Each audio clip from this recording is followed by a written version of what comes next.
The distance is still very far. The Burton family expedition has probably already moved. It seems I invited you both at the right time. Robin nodded. What do you mean, Master? What exactly might happen? This is an official invitation, and I don't think Dalavar or any other party is planning to harm young Master Caesar. This will anger the Black Sun Kingdom's royal family. Peon was puzzled by Robin's words. Okay, we'll go at once. Any other orders? Robin took the few talismans next to him and threw them to Peon. They looked similar to the previous talismans, but the hide was thicker and exuded a much stronger aura. 4 talismans in particular had the symbol of the flame with the number 16 inside it, were very interesting, and another 2 talismans with the symbol of the black circle, and inside it the number 50s. I hope you do not need these toys, but if any of you need them, do not hesitate to use them. Then Robin grabbed an empty scroll beside him and began to write on it. When he finished tossing it to Peon, give this to Mila Bradley on your way, good luck. And to you too, Master. Peon and Theo bowed a little and then walked out of the room. After some simple preparations for the trip, they left the house. Even after their departure, Robin could not calm his sense of danger. He wished he could cancel Caesar's departure, but this would damage Caesar's and family's reputation in a way that threatens his future plans for them, and it is normal for Caesar to face a few problems. He cannot protect him forever, and above all, it could just be his imagination. I am Peon and this is Theo, servants of Sir Robin Burton. We have come to deliver a letter to Lady Mila. Peon stood in front of Mila Bradley's residence and declared loudly, making Mila, who was sitting in training position, inside to get out quickly before the guards spoke and take the scroll from Peon's hand. They were both stunned by her action. He thought he had to fight the guards for a bit before they let him meet Lady Mila in person. Mila immediately opened the scroll and quickly furrowed after reading it. After rereading again and again, she finally raised her head to look at the masked Peon. I understand. You can leave now and I'll see what I can do. The two of them did not understand what she was talking about, but they knew that their mission here was over. The two of them bowed for Mila and immediately started rushing towards the city exit, heading towards the kingdom of Dalavar. Another month has passed by. The 8 Kingdoms cycle has a few days left. Caesar has already arrived with the Burton family's expedition to the capital of Dalavar, where the tournament is taking place. Although the expedition contained a saint and many knights, they did not seem to be especially eye-catching in the streets here. All the sons of the dukes of the 8 kingdoms and the young princes of royal families also arrived with their companions. Seeing saints walking in the streets these days was no longer a strange thing. Celebrations and decorations were in place in the huge city and was getting more crowded every day. An event like this is the best time to hold auctions and the best cover for holding important or suspicious high-level meetings without attracting attention. While everyone was doing what they had to, Caesar and another person with him were walking in the city, looking around at crowds and the calling merchants. I heard that my father used to walk in the markets too after every training solitude. Actually, he is still doing the same thing these days, but I still can't understand why. I wish I could answer you, but I also heard about him from the tales of the previous generation. The second person shook his head and replied to Caesar, Don't worry, Uncle John. I think Dad would be glad to meet you. And Auntie Caesar patted Uncle John on the shoulder. That person was the boy Robin's mother gave birth to before she died. He's Robin's blood brother. Haha, I doubt it. I have a feeling that Big Brother already knows about our existence, but he didn't even ask about us. I'm not complaining here. He doesn't owe me anything, but his existence really affected me and my sister all our lives. Sometimes it affected us badly because he ran away, and now we are treated honorably like heroes because he sent you back. His presence completely led our lives, and yet we didn't see him once. Don't you see that this is miserable? John laughed with self-irony. He was still in the 14th level. Someone of his age and talent was not entitled to come to such a major event, but they chose him to come and accompany Caesar because he was the closest kin to Robin. My dad is always busy. Even when I was living with him, we didn't interact much. Caesar did not know what to say, but perhaps his father is already guilty this time. Haha, don't try to console me, boy, but you're right. I'll be looking forward to the day I meet him.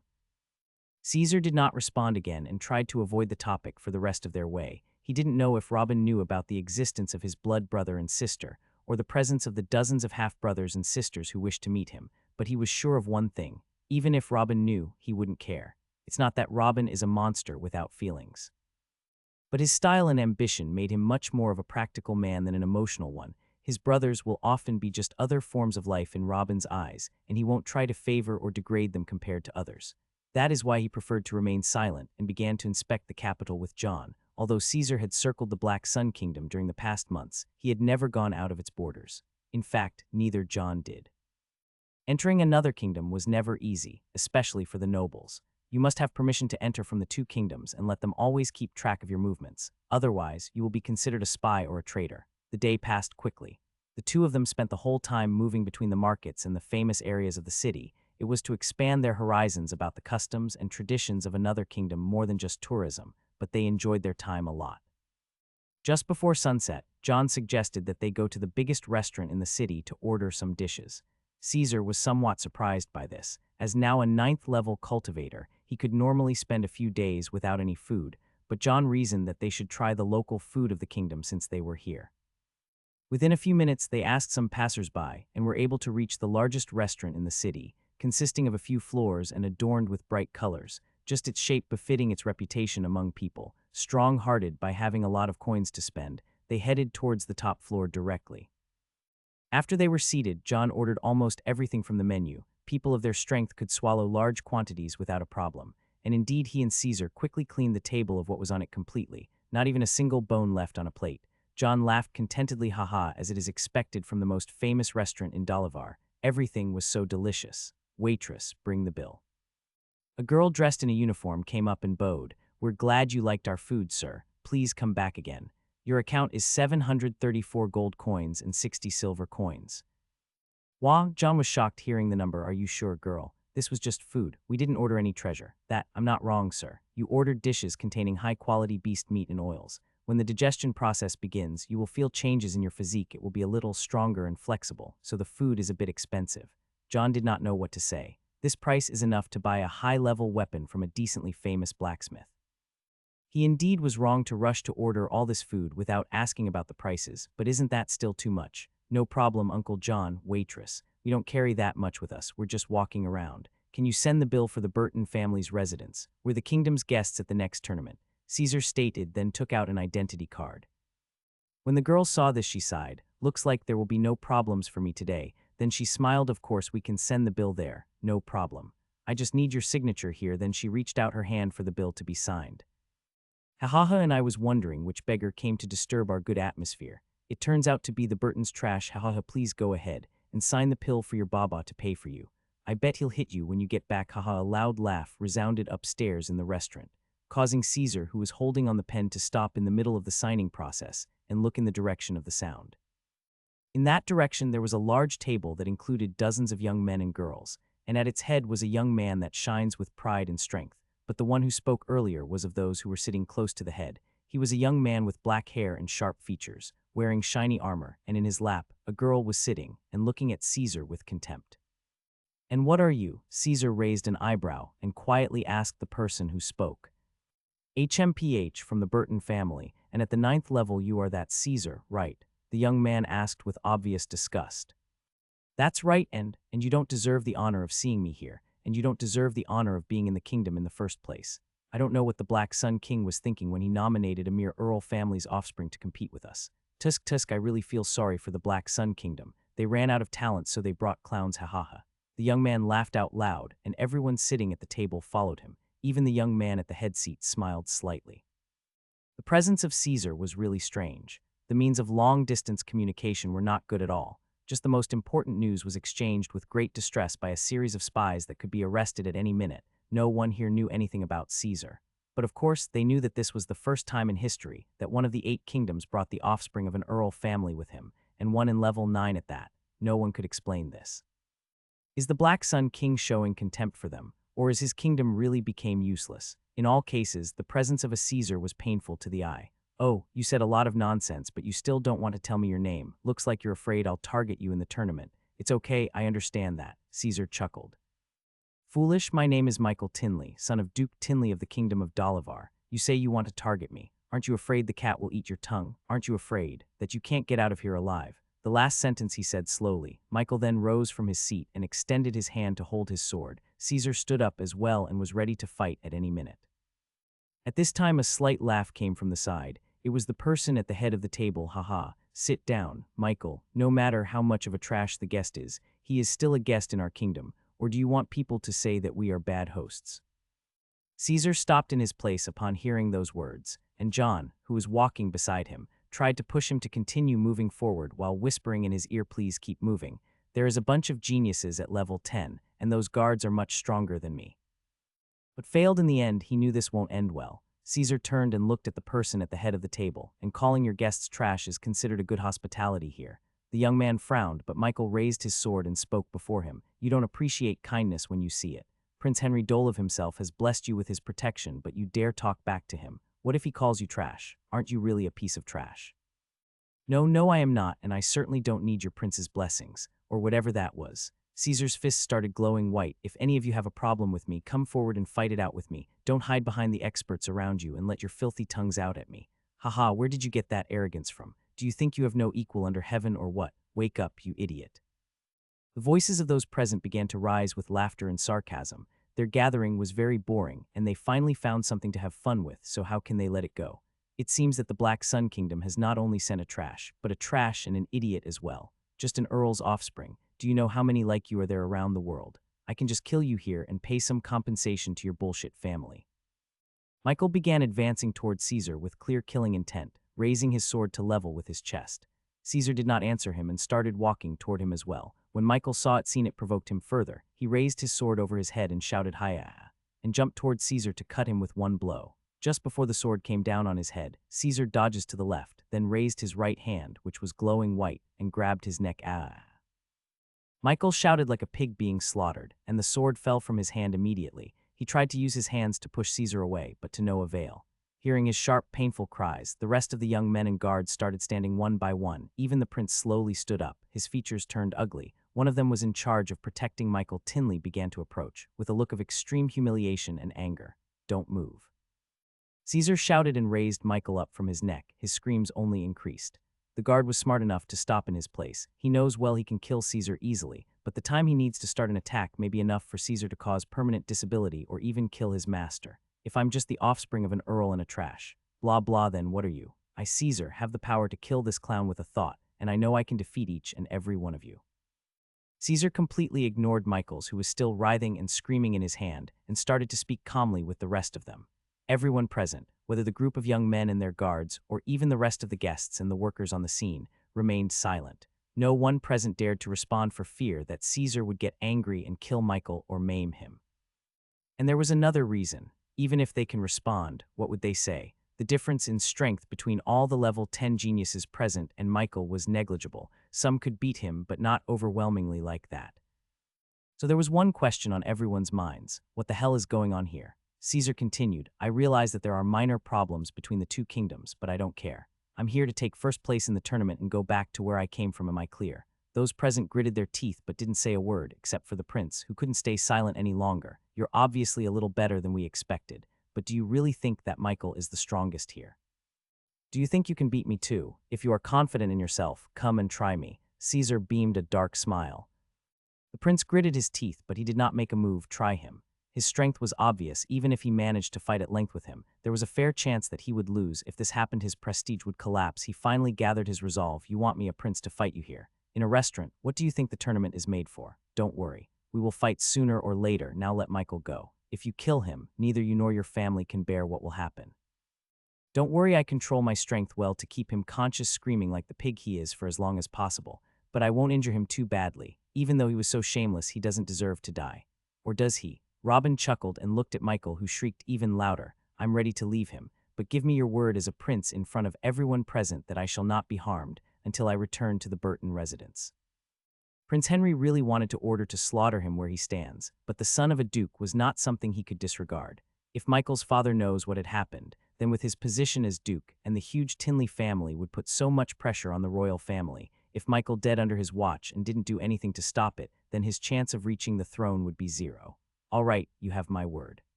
When Caesar heard this, he did not hesitate and throw Michael on a nearby table, breaking it. The person in charge of his protection rushed towards him at full speed. My lord. When it was confirmed that he had just passed out, he returned to look at Caesar and John as if he wanted to devour them.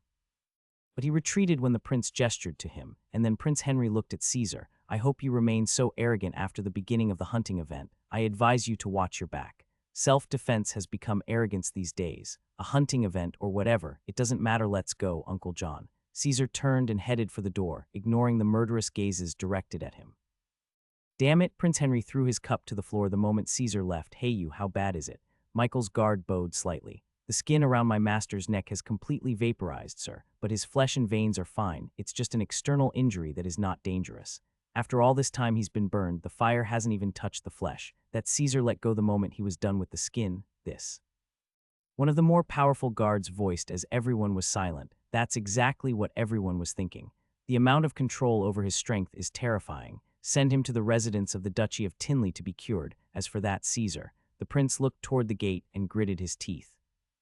Caesar, I hope you excuse me for not intervening. You must have sensed the level of strength of those guards. John Burton apologized. It's okay, uncle, I understand. But wouldn't you be better off just forgetting about it and leaving? Gaining the enmity of all these doesn't seem like a good idea, especially that prince. John was very worried about what had happened. Their place as an earl bloodline from another kingdom gave them no protection here. Why would I allow myself to be insulted? I can endure if my opponent is much stronger, but since he is weaker than me, why should I give him any face? John did not know what to say. Since he is weaker than me, he had judged one of the princes of Dalavar to be weaker than him even before they exchanged a single blow. This kind of arrogance. By the way, Uncle John, how is the situation between the two kingdoms? It can't be too bad as we are attending a tournament here, right? Not bad indeed, but not too good either. We had a lot of small-scale wars on the borders over the years. The last and biggest one so far was about 15 years ago between Duke Everin from our side and Duke Tinley from theirs. But it ended quickly with no one claiming any piece of the other's lands. Caesar raised his eyebrows. Many wars, with the last one being less than 2 decades ago. How is that not bad? John shook his head. It will take too much time to speak about the affairs between the kingdom.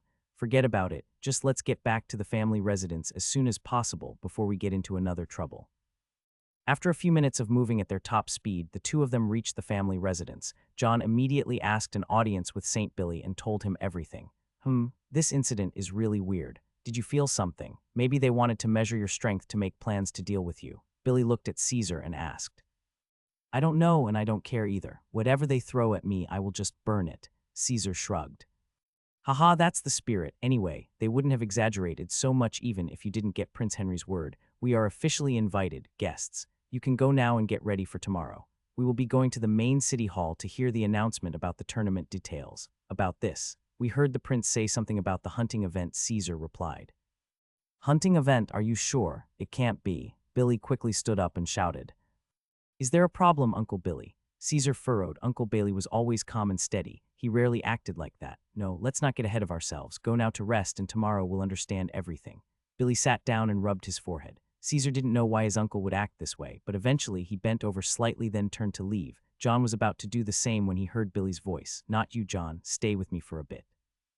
Billy waited until Caesar got out and closed the door. Then he turned his head to look at John. When I heard the story of what happened, I didn't hear your name once. Were you in the bathroom when this happened? Me? No. I was there, I just didn't try to interfere. John replied in a low voice. Are you an idiot? Billy raised an eyebrow. Excuse me, are you an idiot? I kept quiet so as not to provoke the situation further. There were many guards much stronger than me there. You were appointed as Caesar's guardian. You didn't go out with him just to enjoy beautiful sights and eat at his expense, you fool. You were supposed to stand in front of Caesar from the first word spoken and try to calm the situation. And if he didn't calm down, you would stand to die until Caesar was given a chance to escape. Realize my mistake. John bowed and then walked out of the room. A few hours were nothing for a cultivator. The time of the gathering, where the details of the tournament would be officially announced, has approached. Most of those who had come on the Burton expedition, including their St. Billy, gathered together and headed straight for the main city hall. The roads of the capital were now brimming with life as all those experts passing through them, with also thousands of mortals and weak cultivators lining on both sides of the roads to catch a glimpse of one of those legendary figures. After about 20 minutes, the Burtons arrived at the hall. It was a huge golden dome with many entrances and surrounded by heavy security, checking the invitations of anyone wants to enter, and by chance, one of those that were waiting to check their invitation now was the group of the royal family of the Black Sun Kingdom. Oh, your highness, I didn't expect to meet you now. Haha. Bailey laughed loudly and led his group towards the royal families. This was Prince William Marley, one of the oldest and most powerful princes in the Black Sun royal family. Billy Burton? Ah, hi. The man smiled slightly, then turned to look straight forward again and yelled, Is your damn check over yet? One moment. Patience is good. The chief of the guard said with a smile, and then you can come in now. See, there was no need for nervousness, he. Bastards of Dalavar. Prince William spat on the ground and entered with his group following him. The chief the guard laughed in a low voice and then looked toward the Burtons and asked with a smile, "Who's next?" "We are the Burton family from the Kingdom of the Black Sun. That's our invitation." Billy took a few steps and passed a scroll to the guard's head. A very good-looking scroll. Let me see if it is real." The chief guard giggled and turned around and then threw the scroll to one of the guards next to him. "If it's real, do you think another saint would be free enough to impersonate me, just to enter and hear the details of a tournament between the juniors?" The guard leader's words were illogical, but Billy tried to keep as calm as possible. "Are you trying to use your power as a saint to pressure me? It makes me doubt you even more. Wait here while I finish checking." Billy nearly grabbed the man by the neck, but one of the old men standing beside him grabbed his hand and gestured to him to look at the gate on the left. There was a duke's expedition from the Kingdom of the Black Sun trying to get it too, and they were treated in the same humiliating manner, but when he looked to the right, he found that no one else was stopped at the gates. Anyone from any other kingdom could cross just by showing their invitation. It was extremely obvious that they were targeting them.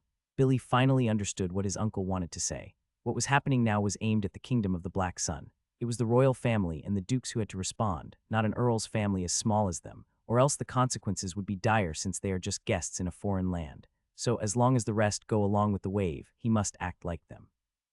Half an hour passed by standing in the sun. The invited families from the rest of the kingdoms entered one by one without stopping for a moment. Even the duke's family from the Black Sun entered about 10 minutes ago, but the Burtons were still standing to the side. "Bastards, are we here to be offended?" One of the elders could no longer bear the humiliating stance and shouted. No offense, sir. This is just a routine." The head guard smiled. "We have been standing for nearly an hour. The announcement will be made in a few minutes." "Oh, I think you're right. Well, you can go in now. What about routines and verification?" Billy replied in a calm voice, but a faint killing intent could be detected. "You can say I'm in a good mood because you all stood obedient, haha. You can go in if you want." The large expedition entered with their heads lowered, gritting their teeth after the humiliation they had seen, but all those present were whether strong or held high positions in the family, so they were able to calm their anger. The hall inside was very spacious. It was divided into 8 main areas. Families from each kingdom gathered in their allotted part. After a simple survey, Billy managed to find the corner of the Black Sun Kingdom, but it was completely full. There was no room for anyone from the Burton family to sit. They went too far. One of the elders shouted when he saw this. "What do we do now? Just stand here like clowns?" Billy didn't know what to do. Whether to just keep standing up or leaving the place in anger would count against them. In the end, he had to choose the better of the two. He was about to curse the people in charge, then rushing out of the hall, when he heard a voice. "Oh, Caesar Burton, come on. Bring your family and come here." He ordered a few people sitting next to him to stand up to hand over their seats for the Burton elders. The whole Burton party looked in the direction of the voice. It was the voice of Felix Bradley, the head of the Bradley Military Institution, where Caesar was studying. Everyone breathed a sigh of relief and headed toward him. "Haha, no need. It can be said that we have some ties now. Come sit here and let the young fellows standing up exercise their legs a little." Billy didn't know whether to laugh or cry. Exercising their legs. Even before the Burton family arrived, there was little space for the Black Sun Kingdom, and many of them were already standing. "Sir Felix, what's going on here? Why are we being treated like this?" Billy approached and asked. "I don't know either. There have been conflicts between us and Dalavar at the borders for a long time, but it shouldn't be the reason for this treatment. This kinds of small wars happen everywhere, and it never affected the political relations between the kingdoms to such a degree. It also baffles me why they use the 8 Kingdoms tournament to suppress us. It should be a way to ease the political tension, not to raise it. Don't they know that the days are turning? Soon it will be our turn to host the tournament, and we will make them drink from their own cup." "Strange, very strange." Felix shook his head. "All the countries that have common borders have some conflicts, but they have common interests too. An insult like the one that is happening now has no logical explanation, for now at least. It doesn't matter now. Carry on until we return home. His Majesty will decide our reaction then." The last word from Felix was barely finished when a voice echoed, "Haha, welcome everyone to Dalavar. It's an honor for me, Joseph Dolev, to be in charge of hosting you and announcing the course of the tournament. As you all know, each tournament has a different set of rules that the host kingdom will decide, and for this tournament, we decided that it will be made up of only 2 stages, one to eliminate most of the participants and the other to reveal the final ranking. As for the first elimination stage, it will be the hunting event. Of course, you all know what it is.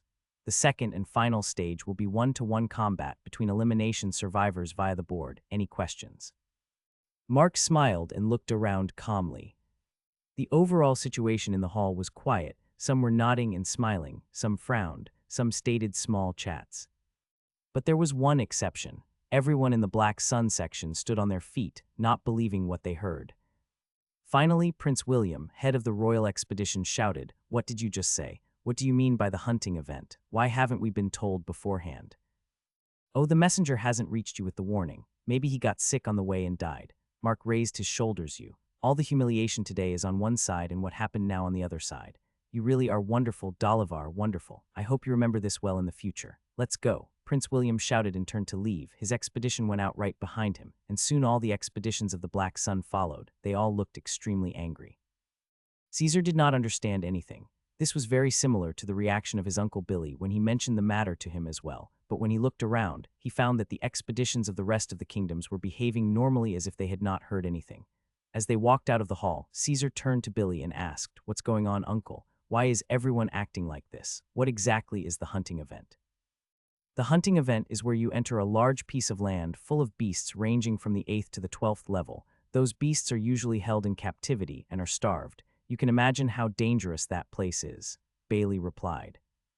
"What's the problem with that? Why are we the only ones acting like this? The problem is that the participants will not enter alone. Each of them is entitled to take 5 followers inside. Those followers must also be at the 10th level or less. Those 5 followers can be friends, servants, slaves, or even elite soldiers in the army. Anyone who isn't a noble would do." What? This time it was Caesar who lost his calm. Why would followers be allowed in? Isn't this supposed to be a competition between geniuses? Of course there must be some followers to grant the main participant life. Or what would you do if you are alone and saw a level 12 beast, for example? At least you can have those followers die for you. Listen, the hunting event, in particular, isn't a competition between the main participants. It is a competition in the readiness of the royal families and their duchies, the cooperative work between each participant and his followers, the cooperative relations between the families of each kingdom, and of course, the possibility of providing many genius followers that aren't of noble blood. In this case, the role that the main participants play is marginalized. In some sense, it is a competition between the kingdoms, not between geniuses. This hunting event was only held 7 times over the last 2,000 years, and each time the participating kingdoms were notified months in advance so that they could gather the needed followers and organize their ranks, but they did not send us any warning.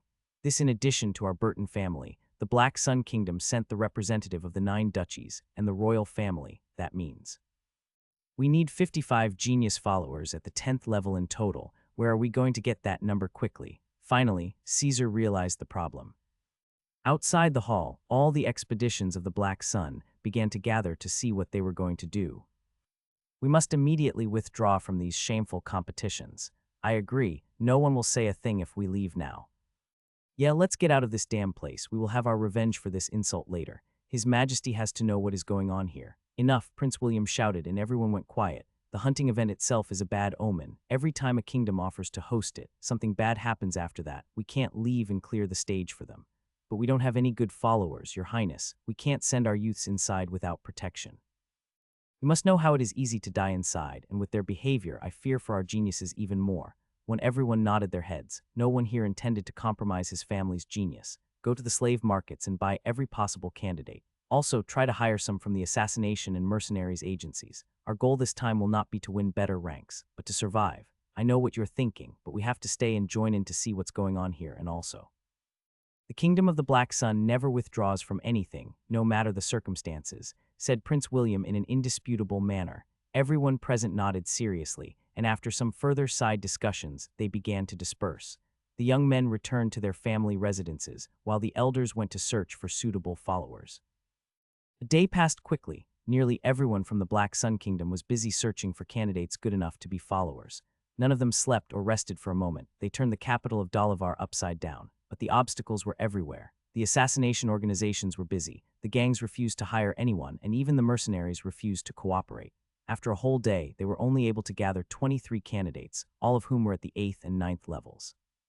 The Burton family's situation was the worst. During the whole day, they were able to buy 1 old slave at the 8th level. "What do we do now? If this continues, we will find 1 more follower in the next 2 days, said one of the Burton elders at the meeting at the end of the first day. "We must withdraw. Caesar is our hope to go back to being a Marcosian family again. We can't sacrifice him to gain some face for the kingdom." "Yeah, let the royal family and the duchies fend for themselves. We are still from a little earldom. Let's just go back to where we came from. No one will notice our absence." "That's enough," Billy hit the table. "His Majesty himself has nominated us, and the rest of the duchies have agreed. They put their trust in us to get good results. How can we fail their favor and leave?" "Calm down, Billy. It happens in every tournament. Each kingdom nominates one or two more participants outside of the duchies and royal families. It's not like His Majesty made some historical exception for us." "That's right, His Majesty heard about Caesar's strength and was thinking of the kingdom's interest when he nominated us. Let's think about our own interests too. Knock, knock." "What is it? Didn't I say no one is to bother us?" Billy yelled at the door. "He's in a really bad mood today, Saint Billy. There are two young men standing outside the residence. They claim to have been sent here by Sir Robin Burton." "What did you say? Robin sent us someone. What are you waiting for? You idiot, get them in quickly. I'll go get Caesar." The voices of those present rose one by one with enthusiasm. They forgot that just moments ago they had already given up hope and were discussing leaving. A minute later, two young men entered the hall, one of them very handsome, tall with long hair and two long daggers on his waist, while the other was a little shorter, black-masked and one-armed, with a light sword tied behind his back. "Who are you and what are you doing here?" Billy asked. Although he had seen Peon before when visiting Robin, he was also wearing a mask, and it's hard to identify him from just the similarity in body shape. "I'm Peon and this is Theo. We are both slaves of Master Robin Burton. We've been ordered to come and help young Master Caesar if he needs it." Although he knows Caesar came with a big expedition from the family, he still sent his two slaves to help him. That bastard doesn't trust us at all. One of the elders shook his head. "I hate to say this, but wasn't he right?" "The two of them are level 9, although they are still weak compared to the rest of the kingdoms that brought level 10 followers with them. We can still use them to fill 2 of the 5 spots." Peon and Theo looked at each other. They didn't know what they were talking about. They came to meet Caesar and take orders from him alone. When Peon was about to interrupt the illusions of the old men, came a familiar voice. "Peon, Theo, what are you two doing here? Who is protecting father now?" Caesar entered with the elder who went to summon him. When he saw the two young men in front of him, he was very surprised. He left to the Burtons under Robin's command without saying a word for one reason. And it's that he knew Robin could turn Theo and Peon into monsters just like him. They should be able to serve and protect him in his absence, but now they both left too. "Young Master Caesar, it was our Master Robin who sent us here to help you during your stay in the kingdom of Dolivar. After you leave this place, we will both return to his side." Although Peon was surprised by the word father, he knew he meant Robin. That person was a walking miracle, and it's impossible to try to understand anything around him with common logic, so he decided to just go with the flow. "This stubborn old man," Caesar gritted his teeth, although he knew that his father cared about him a lot, contrary to what he showed in his harsh treatment. But sometimes he wished he could just take care of himself first and forget about him. He is the one who is supposed to protect him and not the other way around. The debt is getting heavier day by day. Whatever. I think the followers' problem is now resolved with you two. Let's finish that tournament quickly so you can go back to father. Caesar sighs. I'm afraid the problem of the followers hasn't been solved yet, boy. We need 5 and now we have 3. Still we're missing 2. And who knows, we might find a few slaves at the 10th level and excuse your friends here from participating. One of the elders replied. After getting 2 more places, they got a little bit hopeful. Now the task is much easier. Send the person you bought to one of the other parties of the Black Sun. I will only be accompanied by Theo and Peon. What did you say? You are the hope of the Burton family. If we couldn't find you good followers before the event begins, you won't be allowed inside. Another old man shouted. HMPH, when I was still with my dad, Theo was learning a heavenly law no less powerful than mine, and Peon being here with him means that my father probably gave him a heavenly law of his own too. In other words, these 2 are no less powerful than me. Do you still think that the 3 of us aren't enough? Caesar snorted. The attention of all the attendees immediately turned to the 2 young men again. After they announced that they were just slaves, no one paid much attention to them and thought they were cannon fodder that could be dispensed in the hunting event, but they both had the same strength as Caesar. Is this a joke? According to their assessment of Caesar's strength, he could exchange a few blows with someone at the 12th level and escape alive. If those 2 are the same, we're going to crush this year's tournament. Ha ha ha. Oh my God, our Burton family will win the tournament, and one that will go down in history as having a hunting event too. This one of the elders felt his heart about to stop. Quiet, Billy shouted, then looked at Caesar. I'm starting to get a little scared of your overconfidence. You do realize the differences between levels aren't very far, right? Especially in pre-saint levels, a single level difference can be completely forgotten in large-scale battles. 6 or 7 people of the 10th level attack a person of the 12th level and kill him. Although you might be the strongest individually and will most likely sweep the second round of the tournament, there is still a risk to your life in the hunting event, even with these two with you. Don't worry, Sir Billy. Our master has given us talismans that can save young Master Caesar's life if the situation got too agitated, that in addition to us being with him, I can promise you that he will get out of there in one piece even if it costs us our lives. This time Peon is the one who responded. What? It's impossible that you mean those talismans with the power of the 6th level. They will be useless against the beasts and cultivators participating in the event. Did Robin succeed in creating a new talisman? What is it? One of the elders jumped up from his place and grabbed Peon's shoulder. Everyone here was an elder or has a high position in the family. They all knew the secret of the talismans that Robin sells them.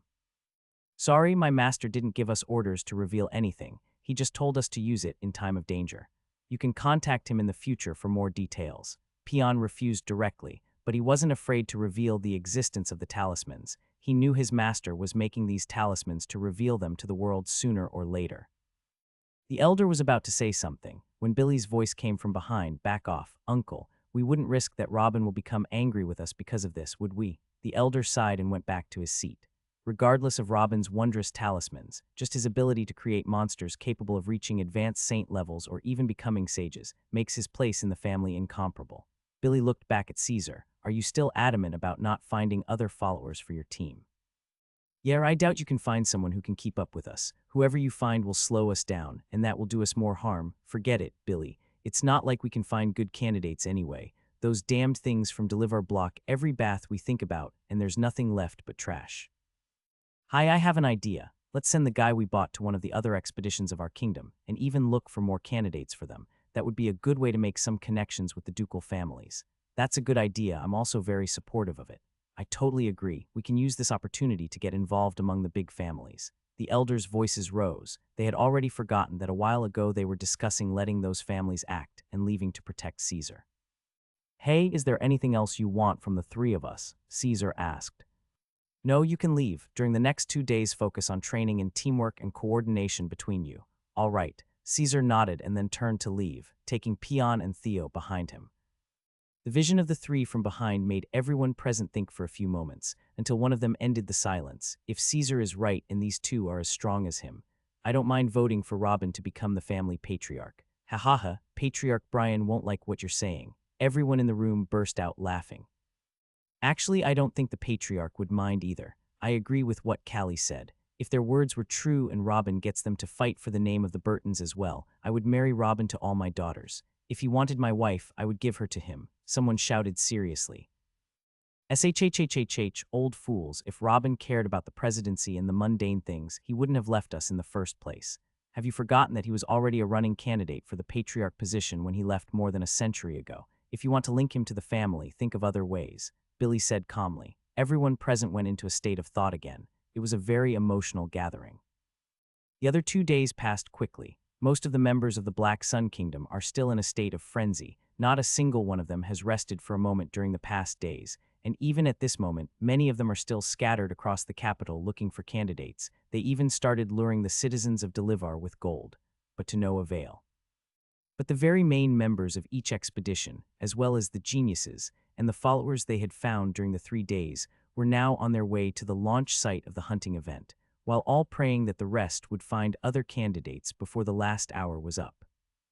The hunting event will be held this time at the Sul Mountain region. Dalivar chose this area because it's already packed with beasts of the desired levels, and 8 gates have been constructed in different spots around that area so that the squads of each kingdom would enter from their own gate to prevent those who want to monitor and plot for the lives of others. This was one of the conditions of the event that was agreed upon 2,000 years ago. There was no fear that the geniuses of the kingdom would work for the benefit of a chosen person in order to falsify the results and raise that person's status, for the dukedoms are always in a state of internal competition at every time and place.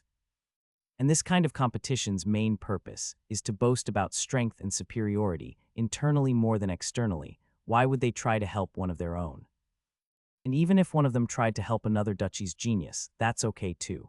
If a duchy decided to surrender, why would anyone care? The first stage only peruse is to clear the weak, not for real ranking. After the hunting event was announced 3 days ago, the information of the gate locations of each kingdom was sent to the expeditions of that kingdom, and now they all began to gather in front of their gate. Each duchy tries to show off to the rest of their kingdom duchies the good followers they brought or their rare genius. But the same fighting spirit was missing in front of the gate of the Black Sun. 7 out of the 10 expeditions had arrived, and they were all busy together trying to assess the current situation. How is it going on with you? I found 4 so far. They are in the 8th and 9th levels. I got 3, 2 at the 9th level and 1 at the 10th level. We were able to find the needed 5, but not one of them at the 10th level.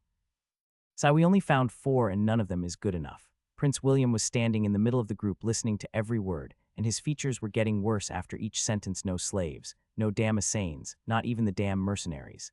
It is illogical that the capital of a strong kingdom like Dalavar lacks a few cultivators of a good level. This is a plot from the beginning against us so that we can't recruit anyone decent. So what to do? We can't send our youth inside to die uselessly. Just wait until everyone comes after we'll decide what happens. The prince replied calmly. There were still 2 duchies and the Burton family hadn't arrived yet. He had hardly finished, and one of the 2 duchies arrived, then the Burtons, then the last duchy.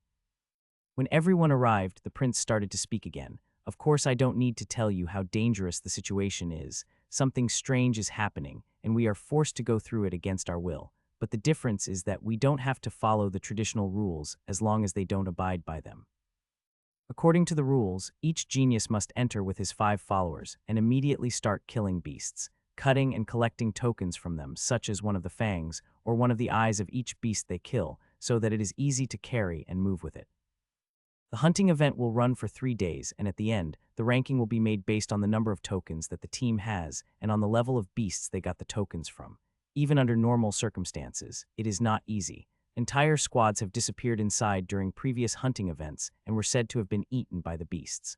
But everyone knows that those were often killed by other squads. Killing the other candidates for any reason is forbidden, but if there is no evidence, then there is no crime. Listen to me carefully, pay attention to your safety first, stay close to each other, and do not be ashamed to ask for help if there is a problem. Any one of you who refuses to help another in trouble will be severely punished, and none of you will be held accountable for bad results even if you did not hunt a single beast. Youngsters, did I make myself clear? Listen to me carefully, pay attention to your safety first, stay close to each other, and do not be ashamed to ask for help if there is a problem. Any one of you who refuses to help another in trouble will be severely punished, and none of you will be held accountable for bad results even if you did not hunt a single beast. Youngsters, did I make myself clear? Yes, Caesar and all the young geniuses in the group shouted. Good, and now we come to the embarrassing question. Do any of you have extra followers that you can give away? The prince averted his eyes from the geniuses of the younger generation and began to look at the elders. He knew that every squad present had around 3-5 followers, and they were all of the average strength. Who could give up one of them? Although he knew the ugly answer to the question in advance, he had to ask. Your Highness, we have 3 pluses we can share with you. Everyone, without exception, turned to the location of the Burton expedition, and the one who spoke now was Billy Burton. Billy, is what you're saying true? Have you managed to find 8 candidates in the past few days? It seems we are all useless, haha. A saint laughed at himself. No, St. Temas will only send in 2 followers with our main candidate, Caesar. He's the one who asked for it, since these 2 are his old comrades. That leaves us with 3 suitable followers we don't need. Billy shook his head. We'll wait a little more to see if the elders will be able to get others before the appointed time. Then we'll go inside together. Everyone nodded and separated, each trying to rebuild their survival plans with their candidate and his followers, promising the slaves and mercenaries that if their genius came back alive, they would be rewarded by freedom and various other means. The minutes passed quickly, and the different elders began to arrive in succession. Most of them returned alone, shaking their heads, but some of them returned with relatively good followers, a total of another 4. In addition to the 3 from the Burtons, the 7 new followers were distributed equally so that each squad had at least 4 followers, and the rest was distributed to the squads that only had followers at the 8th level to increase their chance of survival. Everything is ready, let's go. Oh, is your meeting finally over? A few more minutes and you would have missed the launch. An old man standing in front of the gate of the Black Sun Kingdom giggled. That man was the saint responsible for making sure only geniuses and their minions entered and that they met the conditions. Just do what you have to do, the prince replied angrily. Hey, well, let every genius come with his followers and announce the family he represents. The prince signaled to the group of youngsters around him, and they began to line up and stood before the elder. It seems you haven't prepared any good followers for the competition, huh? You obviously trust a lot in the abilities of your geniuses, huh? the little Earl's family of yours brought in only 2 followers at the 9th level, and one of them has a missing arm. Haha, what confidence. I salute you, just say if they are accepted or not, shouted the prince. Of course they are accepted. You are lucky that there is no role for the minimum strength or maximum age for the followers otherwise. Hee hee. TCH, when will the gates open? Prince William was already reaching the limits of his patience. He wanted to run to strangle that man and ask him what's going on here. Anytime you want, the hunting event already started about an hour ago. The sheik raised his shoulder. What? Move quickly, the prince shouted, waving to the geniuses and their followers to open the gate and enter it. After making sure that they all entered and disappeared from his sight, he went back to look at the elder in charge of the gate. Even the time you gave us was wrong. Ah, bastards of Dalavar, I hope you disappoint me and nothing happens to our little ones inside, or else. HMPH. The elder giggled, but didn't say anything.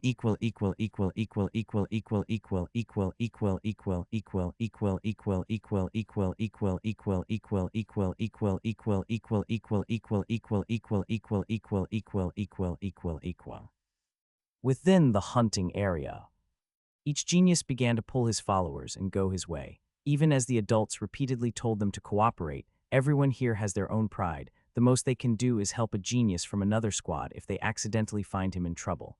But sit together from the beginning of the exam to the end. This is unacceptable. Secondly, what could happen at all? What is happening outside the gates can be said that it's a political quarrel between those elders of the previous generations, but here the situation is different. They were all geniuses eager for success. Each of them wants to collect the largest possible amount of tokens. None of them should be as free for conspiracies and politics. Even the little prince, the representative of the royal family, nodded at the rest, then silently walked away, with 5 people behind him. Caesar also chose to leave with Theo and Peon. After a safe distance and making sure no one was around, Caesar looked at them. I think you're strong enough to kill most of the beasts here alone, right? Theo and Peon looked at each other, then looked back at Caesar and nodded. Caesar clapped his hands. All right, then we're also going to separate here. Kill any beast you find, then cut off something from its body and keep it with you. This would be the quickest way to win this event. But just in case of any danger from those Dalavarian bastards, I will release a faint aura of a certain frequency. You must memorize it and not go out of its range. If one of you encounters a problem, rush towards me, and if I face a problem, I will increase the intensity of that aura, so you come and help me, understand? The 2 nodded again. Okay, then memorize this aura well, then go. A faint white color began to appear in the center of Caesar's forehead. Within a few seconds of checking it out, the 2 of them nodded again and set out on their new mission, but the way they took off shocked Caesar. Peon disappeared into thin air as if a small hurricane had swallowed him up, and Theo seemed to be dragged into the earth, more specifically, into the shade of a tree under his feet. This was the first time Caesar saw them in action. Even he couldn't tell which way they went. It seems that my father has spared no effort during my absence. Caesar giggled, then he too took off at a steady speed, and in a straight line, not afraid that the 2 of them would break out of his aura range anytime soon. The aura could reach about 300 meters in any direction, and with the intelligence and ability of both Peon and Theo, they will definitely stay within range. The area was dense with trees, with several lakes and many huge terrains. In many ways it resembled the beast zone in which Caesar lived most of his life, so Caesar had no problems moving in it. It was actually nice, as if he was hiking in his backyard. After only half an hour he found the first beast on his way. It was a huge python of the 9th level. Usually, if a cultivator found a beast at the same level as his, he would think of escaping directly. The killing instinct of the beasts and their strong bodies made it difficult to deal with them, but Caesar moved in a straight line towards the python with his hand wrapped in a bright white cover. The python's fate was decided in just 2 attacks. The same scene was repeated with Peon and Theo at the same time. Fighting monsters from the 8th to 10th levels was simply no challenge. A full day passed like this. The 3 of them in a circle with a diameter of 600 meters with Caesar in the middle had managed to kill 11 beasts combined. One of those was at the 11th level, got killed single-handedly by Caesar. The closest squad to them collected tokens from only 5 beasts during the first day. The main reason for this was that no other squad decided to separate their members to increase the search area, simply because separating in a place like this equals death. On a few occasions, one of the 3 would meet other squads. The members of those squads couldn't comprehend what they were seeing. Is this someone separated from his squad to work as intelligence, or was his entire squad killed and he is the only survivor? But well, no one cared. Meetings of this kind lasted for a second or two before one of the two sides continued on his way silently. In a large cave in a mountain inside the hunting area, three young men are arguing with each other, while behind each of them stood five very strong-looking soldiers. "Can't we just move now?" One of the three grumbled, a sharp-featured young man with a peculiar-looking scarf around his neck. He was Michael Tinley, the one who got burned by Caesar in the restaurant. "I said no. We'll wait until the last day, and the rest haven't even come yet." "Why?" "We are three geniuses with 15 expert warriors at the 10th level who can hold off our group. Brother Phil, I'm afraid I agree with Brother Michael this time. Catching and killing those clowns from the Black Sun will not need the rest. We are more than enough. Do you think they will wait for us to pick them up? No one knows what might happen. We also don't want to kill everyone from the Black Sun Kingdom, but the goal is to kill the squads of the three duchies who are close to the border with us, Everin, Stanley, and Alton. Finding them precisely in the vast hunting area will not be easy. Even if we find a squad of those, we would need to besiege them to prevent any of them from escaping. The search circle is very large, and sieging about 6 cultivators isn't easy. Our number must be large during the search in order to complete the mission. We can go out now to chase, but in the best case, we can kill 1 or 2 squads. What about the rest? We have to coordinate with the rest, otherwise everything will fail. Why all this trouble? Let's just destroy everyone we see from the Black Sun. We have to follow the instructions. I don't know the exact reason behind this mission, but I think it is a way to evade the 8 Kingdoms Pact. It seems that the elders are planning something big. We can't spoil something so huge just because you feel bored. HMPH. Michael snorted and went to sit in one of the corners of the cave with his followers. "Okay, I'll wait, but I have a request." "What do you want?" Phil narrowed his eyes. This person became unbearable. Caesar Burton. He must be killed. Michael's face seemed to transform, exuding a powerful killing intent. Phil knew the reason behind this question, but didn't bring that humiliation up to not provoke Michael further. "The Burton family located inside the Duchy of Alton, which is one of our targets. I think your request is reasonable enough. After we've finished the main mission, we'll take a little curve to get rid of Burton's squad as well. Are you satisfied now?" "I won't be satisfied until I rip his head off with my own hands. But well, I'll follow your arrangements for now." He involuntarily put his hand on the burned area on his neck. "I swear I will make you regret this." After about an hour, another squad arrived, and 3 hours later the 5th squad arrived, then the 6th. The geniuses and veterans of Dolivar began to gather inside this ordinary-looking cave.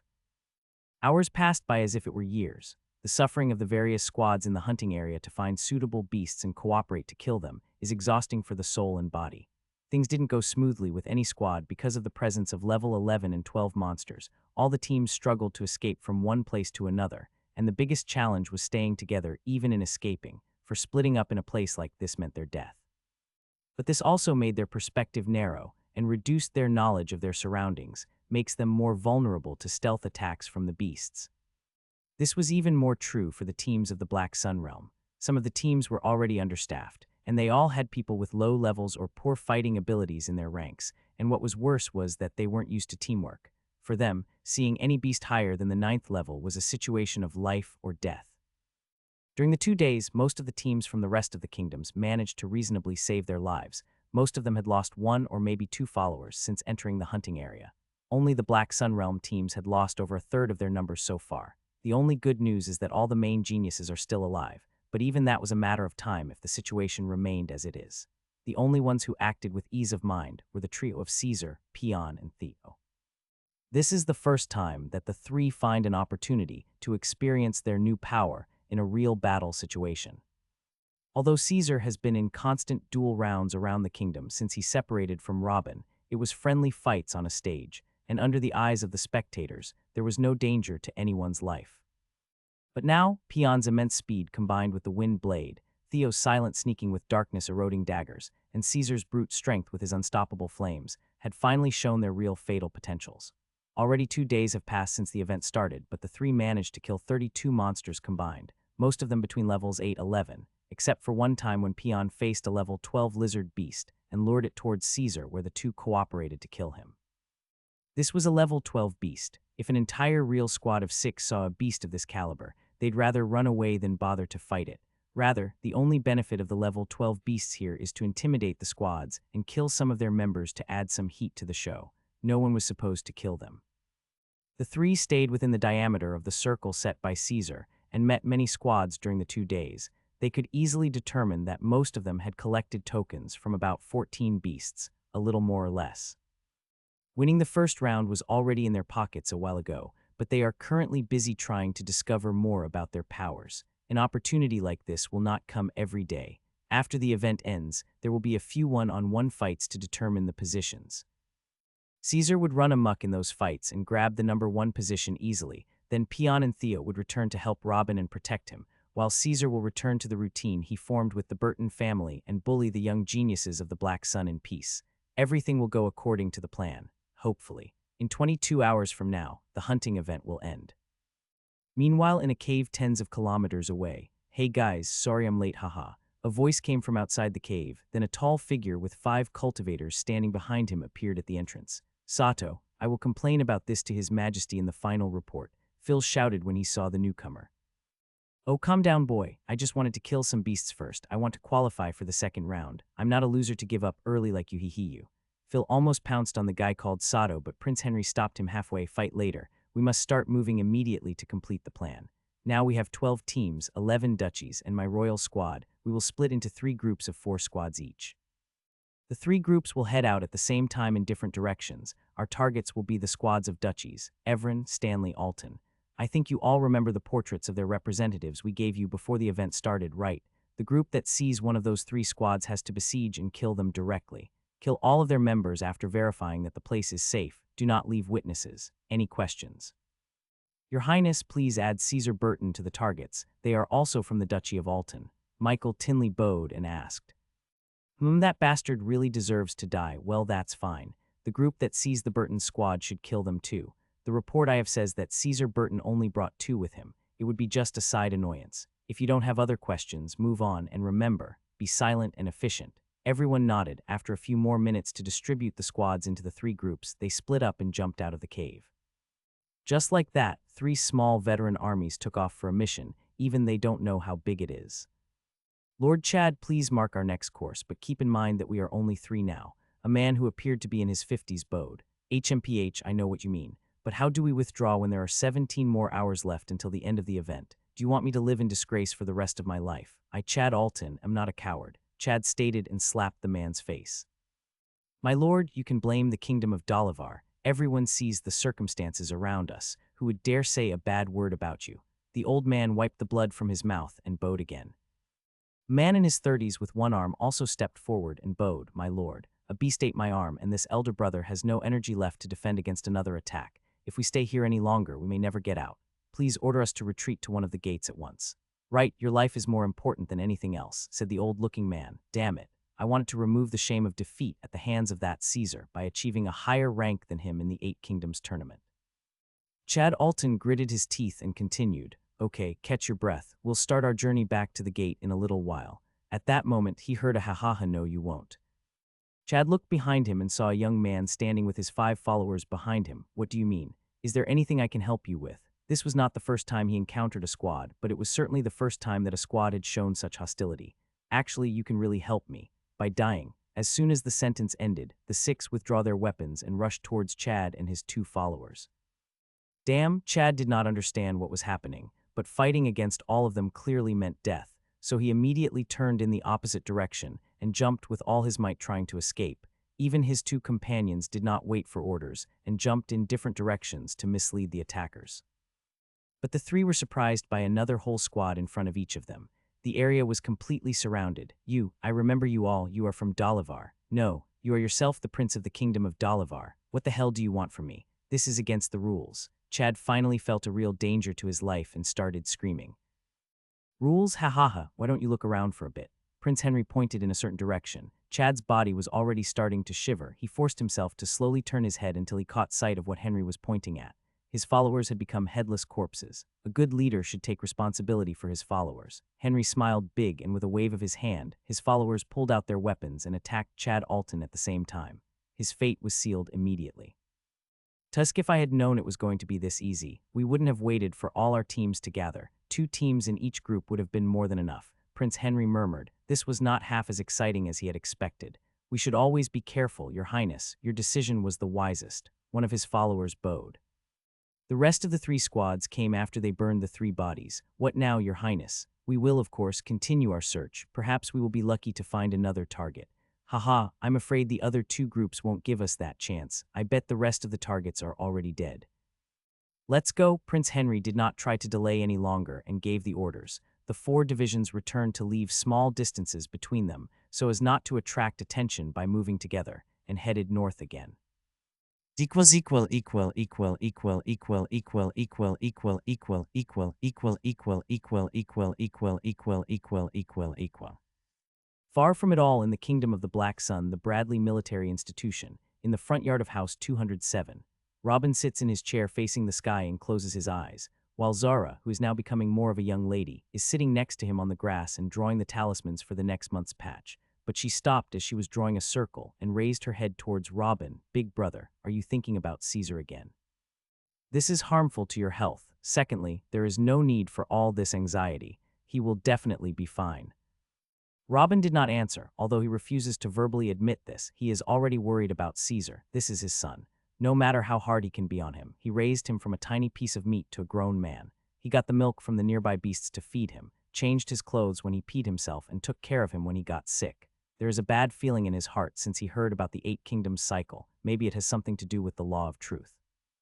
Or maybe it's just a worried father's intuition. All in all, he wasn't in mood for researching. He left everything else aside and started to train only to increase his strength. During this short period since the departure of Peon and Theo until now, he has jumped to the top of the 8th level. Big brother, why don't you try researching something new? That'll concern you. I think you're right. It's been a long time since I finished the perfect wind law. It's time to focus on something else.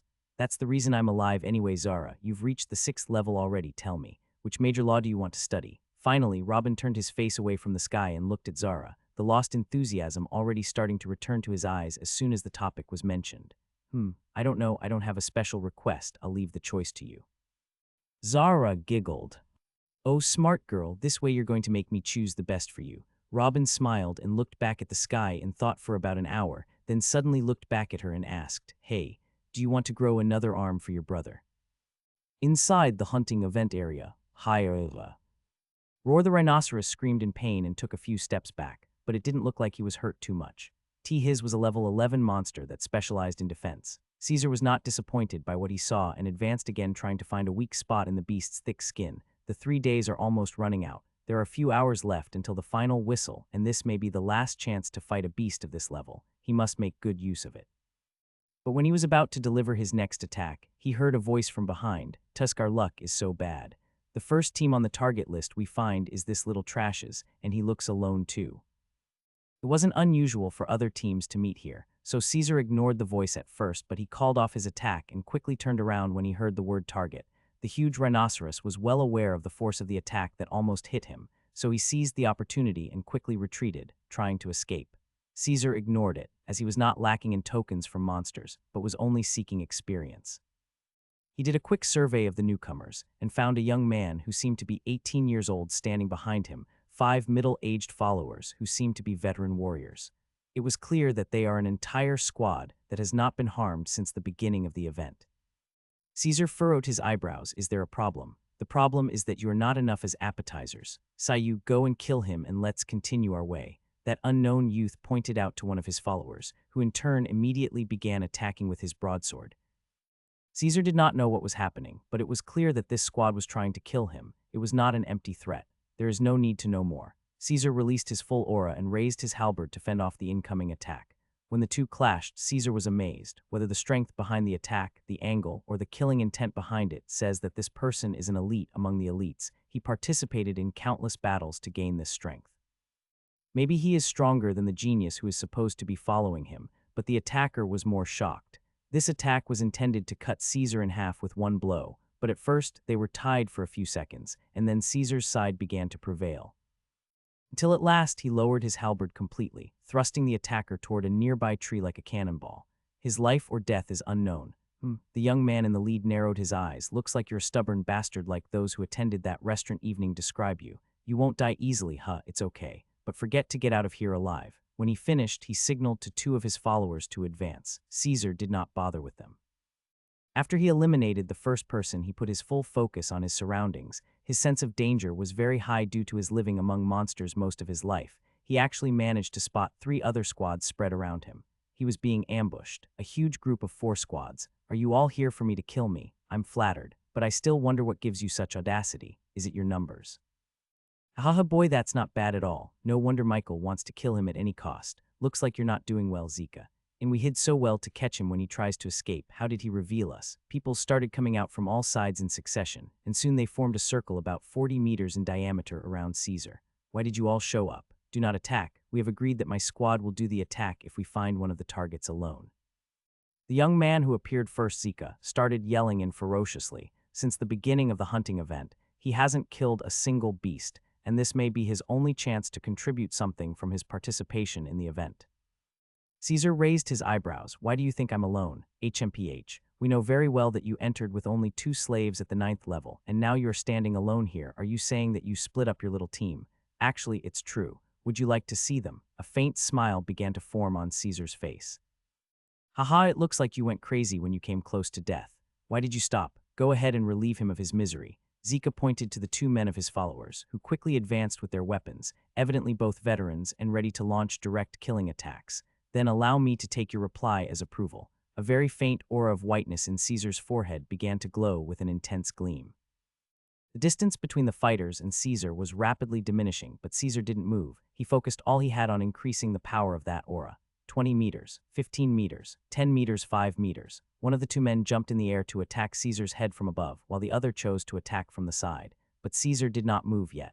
The rest of the spectators around them began to smile, waiting for the moment when Caesar would cut 4 equal parts. But a very strange scene happened instead. The one who jumped into the air did not descend with his broadsword on Caesar's head as they were waiting for, but actually passed him and continued his way through the air, and the other person attacking with his sword from the side. His sword disappeared when he was just 1 meter away from Caesar. Hundreds of questions and expectations began to circulate in the minds of all those present, be it the aged veterans or the 4 absolute geniuses. None could find a single answer. The answers began to emerge quickly. The veteran attacking from above fell 2 meters behind Caesar, but not in one piece. He was cut horizontally mid-air. Not a single cry left his lips before splitting into 2, each half in a side. As for the other, before noticing the disappearance of his sword, his head fell down, and soon did his body. The 2 veterans of the 10th level were horribly killed in front of 21 other experts in the blink of an eye, and no one knew what had just happened. "Wah, what the hell is going on here?" Zika screamed out loud. No one answered him, but the expressions of everyone present turned very ugly. They all took a combat posture, and some even took 2 steps back. All eyes were on Caesar, waiting for an explanation of what happened, but he was still standing in his place. The only difference was that the smile on his face became more clear. He looked around and mocked. "What a professional assassination team. My brothers, stretch their legs a little and you are already scared. Gather your courage a little. Believe me, the time to be afraid hasn't come yet." You, explain what just happened." Another team leader took out his weapon and pointed it at Caesar. "Is it that hard to guess? That clown over there said himself that I went in with 2 followers. That was them coming to play. They wouldn't stay and watch as you try to kill their boss, right?" Caesar raised his shoulder. "You're saying that 2 9th-level slaves appeared in front of us, killed 2 veteran warriors, and then disappeared again without us seeing them. Do you think we were idiots?" Zika lost his temper. He lost 3 of his men until now without even knowing how. "That's exactly what happened. You want another chance to watch more carefully. Send the last 2 you have." Haha, Caesar burst out laughing and then snapped his fingers twice. Arg. 2 loud cries came from 2 different directions. 2 more veterans had their hearts pierced through. They were killed instantly. "This is bad, be careful. Start the defensive formation." Garnon, one of the 4 geniuses, shouted like a madman. The remaining 19 people began to set up a smaller circle around Caesar with a diameter of 15 meters, each protecting the other's back. "Ahem, guys, I'm afraid you forgot something important," Caesar said, chuckling. "Shut up, do you think this is a game? Tell your followers to leave immediately, or we will kill you." "That's exactly what you forgot. You're too busy with my followers, you forgot their boss. Do you think that I'm a pig waiting to be slaughtered? That's an insult for my esteemed self." Caesar laughed out loud, then planted a halberd next to him and closed his eyes. A white flame started erupting from every cell of his body and spreading, and in the blink of an eye the flame took over an area of 7 meters in every direction around Caesar. It's basically stopped just a foot away from them. Then Caesar opened his eyes and shouted, "Whoever among you is a man, take a step closer to me." A second, 2, no one took a step. In fact, some of them began to retreat. Although there is still a distance between the siege circle and the flames, the intense heat was unbearable. "Is that A flame? What flame is this? What secondary law is this? Arg, I can't stand it, I'm going back. One of them couldn't stand the intense heat and took a few steps backward, but even this wasn't enough for him, so he jumped backward with all his might to escape the heat. But as soon as he broke the siege circle, his scream got louder for a second, then stopped. He got killed. Damn it, hold on, it is just heat. When the rest realized that the person who left the circle had been hunted down, they freaked out even more. Garnon, Sheldon, Carmi, have you ever seen such a flame? Zika yelled, no, disregarding the fire path, I've never seen a secondary law this powerful before in any path. The shapes of the remaining 18 became uglier and uglier with each passing moment. Gather your shit together, there is no need to be afraid. It's just one person at the 9th level. If we attack him, we will kill him easily. That's right, who would volunteer to attack him? We just need 3 of you to ignore the flames and attack. It's just an empty threat, the flames won't kill you. Carmi shouted, but no one answered. If he did not want to sacrifice his followers, how would the rest respond to this enthusiastic speech?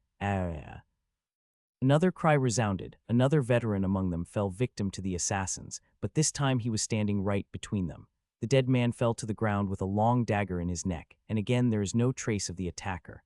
This is bad, we can't stay like this. Garnon shouted loudly. They were basically sitting ducks waiting their turn. Caesar, who was watching silently, spoke at last. I think you are more aware of your situation now. I advise you not to make any move. One of you answer some of my questions and I will stop my flame field and let you have a way out. Carmi yelled when he heard this. Everyone, don't be deceived. We are the hunters here, not him. We should have it our way. You think you can use the same silly tricks to kill the rest of us. It is obvious that this flame field takes a ton of energy to activate and stabilize. You will have to deactivate it soon anyway. I'll see how long you can keep pretending to be strong. Oh, want to bet on whether you'll die first or I'll run out of energy first. I salute you for your boldness. But at this point, Caesar made a gesture with his head toward the corpse that fell earlier beside them. When everyone looked at it, they found that the dagger in his neck had disappeared. That assassin came among them, pulled his dagger, and then disappeared again. I don't think that's a good idea. Caesar smiled sincerely, but his big smile was like a dagger that cut through the hearts of those present. What do you want to know? Sheldon couldn't take it any longer. This was not what he agreed to do. You damn traitor, you really think he will stay true to his words and stop his flame field before he runs out of energy? You are selling your kingdom for free, Carmi shouted, almost about to pounce on him. Sheldon couldn't look up but spoke with a low voice. I have to try. I don't want to die here. I have a long life in front of me. Caesar nodded. Good, I like to work with the smart ones. You have made the right choice first. Tell me why you're all trying to kill me. I do not know. Caesar snapped his fingers. The sound of something hitting the ground caught the nervous genius's attention. It was the head of one of Sheldon's followers. Damn it, I swear man, I really don't know. The 4 of us are from the kingdom of Dalavar. We've been told to kill the squads of the duchies of Alton, Stanley, and Evren from the kingdom of the Black Sun, but we don't know why. Sheldon fell to his knees and shouted. His last mental defense was crushed with the death of his follower. Oh, interesting, I thought it was that clown from the restaurant and the foolish prince who pushed you to do it. It turns out to be a lot bigger. Does that mean the other squads of the Black Sun Kingdom you mentioned are facing the same situation now? Actually, that clown you are referring to is called Michael Tinley. He and Prince Henry are indeed the ones who agreed to include you in the killing list, even though you weren't on it before. As for the other squads of Alton, Stanley, and Evren, they are indeed facing the same situation. Most likely the 3 squads have already been exterminated. The search has been going on for many hours, and all squads from Dalavar has joined together to do it. Sheldon looked at the ground, not daring to look at the rest of his followers and peers. One of Sheldon's followers immediately took advantage of the opportunity and pounced towards Caesar, thrusting his long spear with all his might towards Caesar's neck, but was met with a white flaming halberd that cut the shaft of the spear to half and then proceeded downward, slashing him in 2 from the shoulder to the thigh. Each half fell to a different side. The fire was still burning in the 2 halves. The smell of barbecue soon filled the air. Well, the flame field is off as promised, and now you have your chance to do whatever you want. Come, attack me, and you might have a chance of getting out of here alive. I won't leave all the fun to the other 2 bastards. Caesar shouted and took a defensive position in the middle of the ring, surrounded by 17 level 10 veterans and geniuses. Caesar sat under one of the huge trees. His red eyes were wide open. His hair was wet with blood. His nose was dropping the sticky red liquid on his pants. It was unknown whose blood is this. It was a very intense battle. When everything was over, he just found a tree and sat under it, absent-minded. This was the first time Caesar killed a human being, and it was an absolute massacre. It was after a few minutes that he stabilized his breathing and closed his eyes for a minute in a meditation position. while the more calm Theo and Peon were gathering the 24 corpses in a large pile and erasing the footprints and other traces of the battle. Theo's expression didn't change a bit. He still has the stone-cold face. It's like what happened minutes ago was something of his daily life, nothing interesting at all. As for Peon, his face was covered, but they both knew he was okay as well. This young man had witnessed a much more intense massacre, one in which his own family got exterminated. When Peon came close to Caesar to drag the headless corpse that was near him, Caesar opened his eyes and stretched his hand to hold the corpses. Just as Peon was about to say something, Caesar ripped a piece of cloth from the corpse's sleeve and started to wipe his face with it slowly, then gestured to Peon to take the corpse and continue what he was doing. Then he turned his eyes towards the crime scene, reflecting what happened earlier. Caesar knew that if he kept the flame field around him, the remaining 17 would try to escape in different directions, and this would make the task of killing them all impossible even with the help of Theo and Peon, so he deactivated the flame field and tempted them to kill him. And the bait worked. Although Caesar was strong, he was certainly not strong enough to face everyone here at the same time on his own, and they knew that quite well, so they were encouraged and attacked. Caesar focused entirely on defense and would send flame attacks every now and then to keep his opponents away from him as he retreated step by step. The real attacking power was still in the hands of Theo and Peon, as everyone was trying to kill Caesar in the quickest way possible. They would hunt the oblivious targets from behind. The three did their parts perfectly as if they had a prior agreement. As soon as the attack began, 4 of them fell quickly. When the rest saw this, they went crazy and tried to speed up the process of killing Caesar and return to the defensive circle, but this caused more mistakes and 4 others were killed. At this point, Caesar stopped his defensive act and joined Theo and Peon in the attack. The attack of the trio was not something that the remaining 9 cultivators could resist. They tried to escape in different directions, but it was too late for that. The last 5 followers were easily hunted down and get killed. The 4 geniuses began to kneel down and demanded to be kept alive in exchange for a ransom of gold, and another began to threaten and talk about his father's status, and that an Earl family like the Burtons would not bear his vengeance. As for the weaker Sheldon, he had already prostrated himself asking for mercy, but to no avail. From the instant Caesar deactivated the flame field to the moment he cut off Sheldon's head, just 2 minutes had passed. "Young Master Caesar, we gathered all the corpses in one pile. It's your turn now." Peon calmly approached and said. Caesar nodded, then twisted his hand, and a small white ball of flame came out and landed on the pile of corpses, began to eat it silently. The 3 watched the scene silently as their enemies were disappearing until Caesar finally opened his mouth. Finally, Caesar managed to gather enough strength to speak. "What happened today must remain between the 3 of us. If what happened leaks, we will be exposed to a real catastrophe. We are still inside the enemy's territory." The 2 nodded and didn't say anything. "You don't need to disperse and look for beasts on your own anymore. We should stay together. You heard yourselves, we might encounter another group like this once again. This time we got lucky, but that doesn't mean we would be a second time. We must stay together. But don't walk next to me either. The fear of the unseen is more terrifying than anything. This fear is what helped us this time. If they were thinking straight, they would have been able to escape. So you'd better stay within 30 meters of me and stay in a full concealment condition until the right moment." Yes, Peon nodded and then pointed to Theo towards a certain direction, and the 2 of them disappeared. Caesar remained sitting as he watched the pile of corpses that was about to vanish and thought about the details of the massacre that had just occurred. Then he sighed, "Father, you have created real monsters. Just what do you want to achieve with this?" Caesar stood and looked toward the sun. There are about 5 hours left until the end of the event. The nearest gate is half an hour east, and the gate of the Black Sun is about 5 hours south. Shall I take the short route and avoid trouble?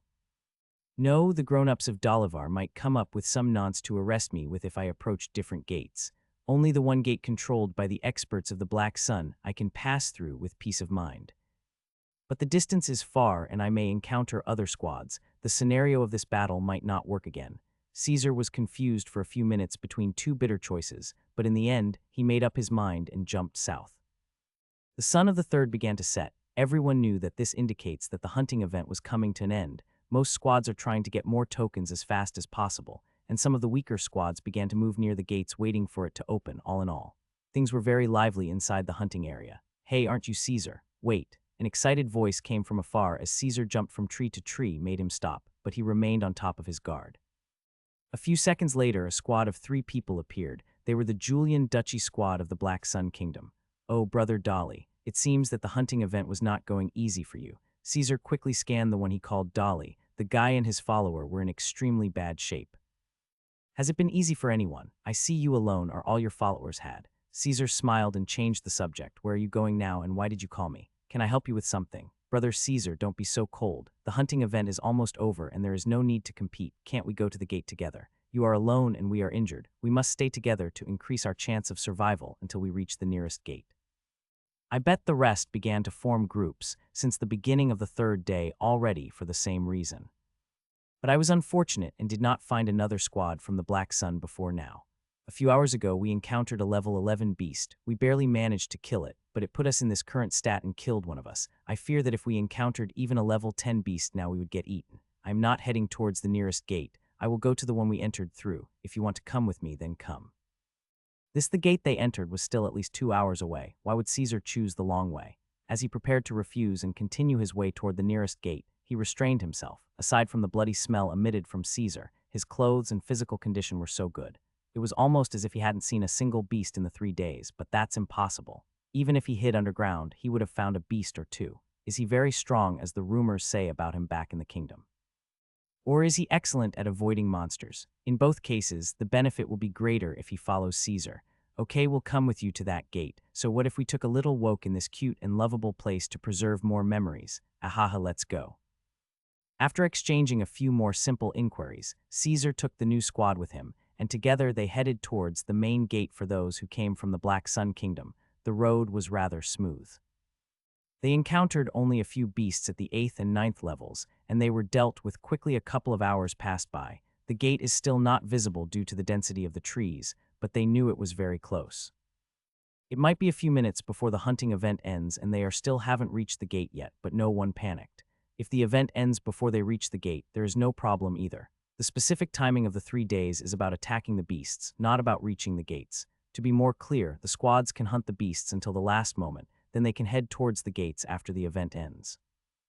Dolly felt that he made the right choice by following Caesar on the long road. Caesar's perception and strength had helped him keep his life. His freedom was now within his reach once again after he had seen an absolute nightmare for the past 3 days. A few more kilometers, and the risk of death would be over, as the incoming event is just friendly fights in front of many witnesses.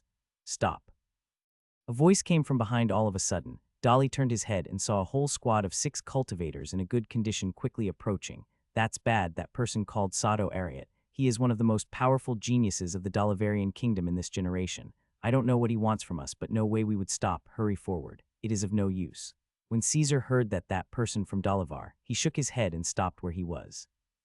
What are you doing? Keep moving. That damn Sato might want to hurt us. Dolly did not understand why Caesar stopped, but he didn't want to know either. He kept moving forward at top speed, ignoring Caesar. But he quickly understood what Caesar meant. Another squad appeared in front of him and cut off his way. He was badly startled, but didn't want to stay to ask them what's up. He looked to his sides and was about to change direction, but he found 2 other squads from each side. One of them was the team of Prince Henry, the participant prince of the kingdom of Dalivar. What's going on here? What do you all want from us? Dolly's heart turned cold. Whatever is happening is definitely not very friendly. Caesar looked around until his eyes fell on someone whom he knew very well. So you are in this group. It was Michael Tinley, the person he had fought with at the restaurant earlier. Michael started to laugh out loud. Haha, I got lucky. I knew the rest of the idiots might let one of the targets slip away, so I suggested coming over here to set an ambush. And luckily the fish I hate the most is the one that fell into the net. Stay quiet, you. What did you just say? What do you know about the groups?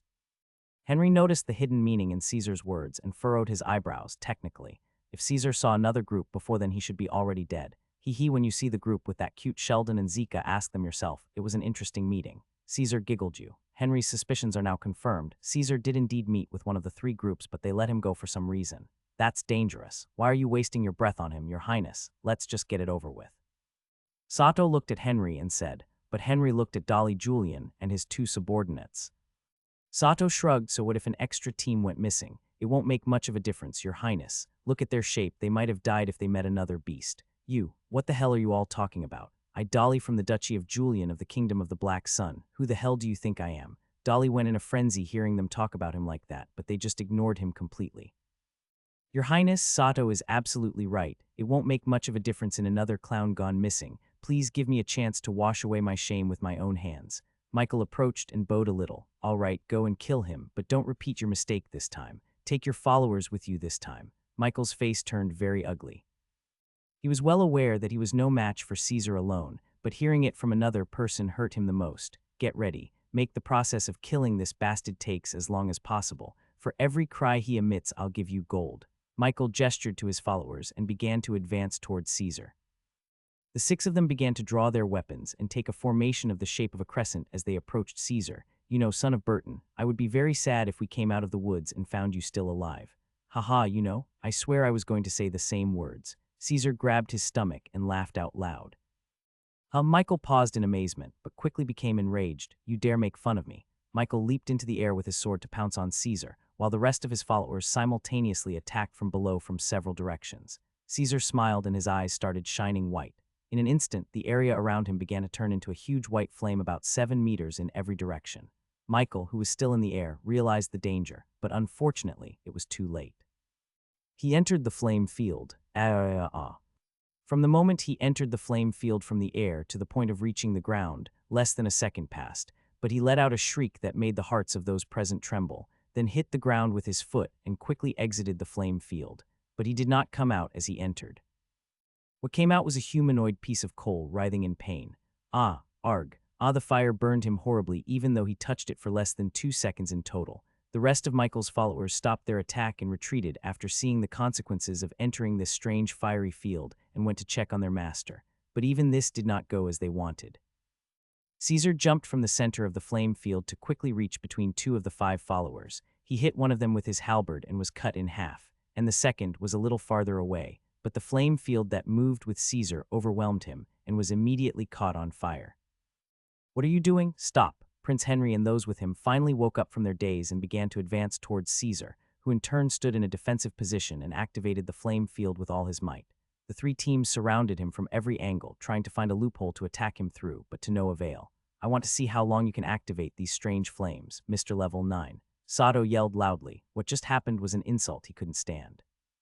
Where have you heard those words before? Ha ha ha. This sentence from Caesar was not immediately understood by anyone, but when matched with the fact that he encountered another group earlier, it becomes terrifying. Caesar was afraid. His energy is withering away and the 3 squads are too strong for him to handle. So his only way out, the one he is petting everything on, was the psychological factor. Maybe if he scared them a little they would run away and leave him alone. No, it's impossible, you're lying.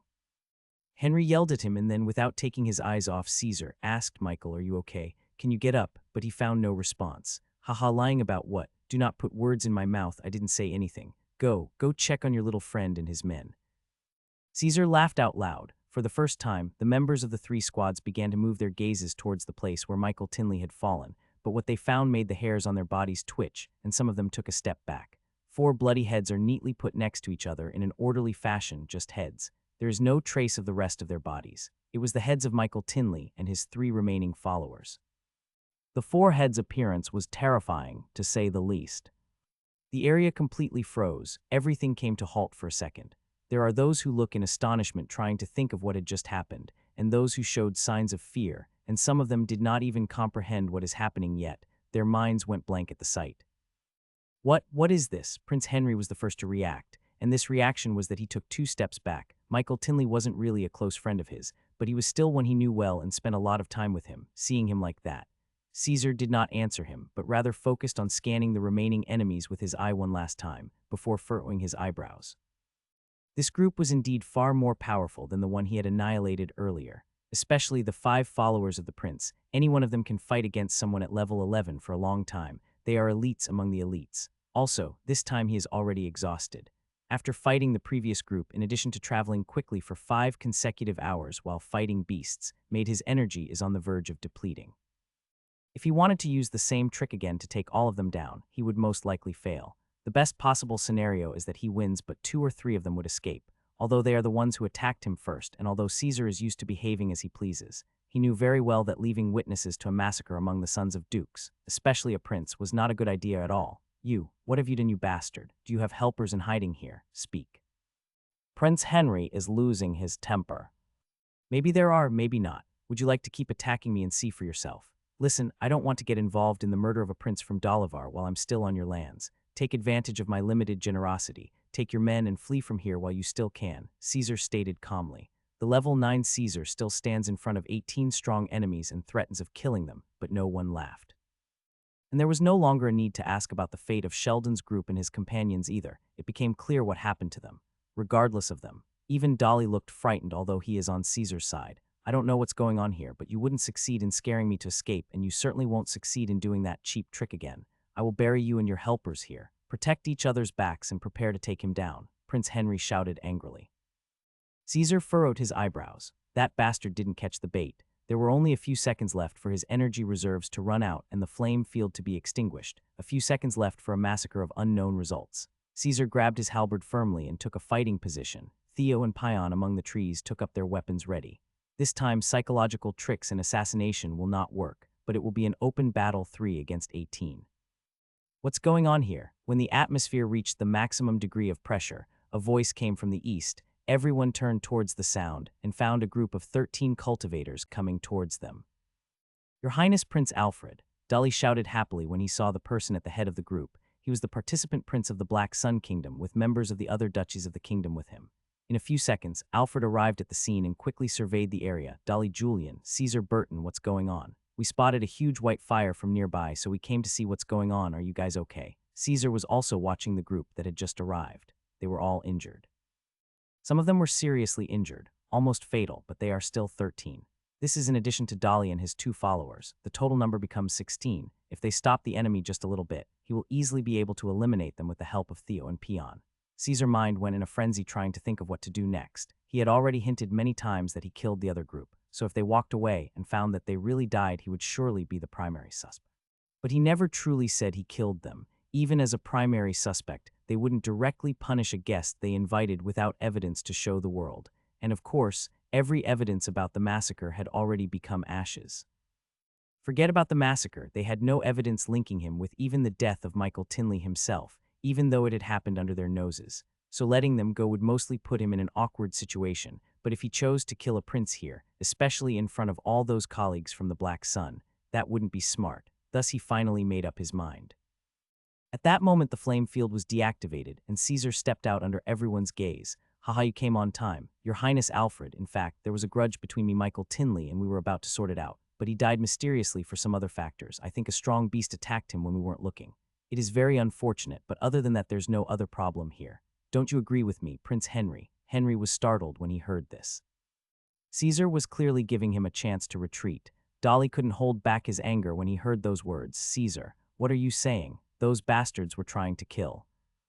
Silent, Caesar shouted with absolute force, leaving no room for a further reply. Dolly didn't know what is happening, but he chose to shut up eventually. Caesar then returned to face the Prince of Dalavar with a smile on his face. I await your decision, Your Highness. Yeah, we are here because of a personal feud between Caesar and Michael, and it's already over now with the unfortunate death of Michael. There's no reason for us to stay here anymore. Let's go. Henry then jumped towards west, followed by Sato and the rest. They didn't add a word. They were just happy to get out of here alive. A few seconds passed until Henry and his companions disappeared from view, but it seemed like years. Only then did Dolly fall on the ground gasping, although he did not make any great effort. The suffocating atmosphere alone was enough to scar him for life. Alfred jumped towards Dolly and helped him to stand up. Are you all right? Tell me what was going on here. Those bastards were here to kill Caesar, and they were talking about killing me with him. He at the top of his voice and pointed at Caesar, the one who almost went to hell because of him. HMPH, I saved your ass from certain death all the way up here, but you already started accusing me when something happened that was out of my control. What a brave tiger you are. Caesar snorted you. Caesar, why were they trying to kill you? Is it because of the personal feud between you and Michael Tinley you were talking about? Alfred furrowed his eyebrows and approached him. I'm afraid it's far more than just killing me, Your Highness, but are you sure you want to hear the story while we're standing here? Caesar nodded in the direction Henry and the rest were moving.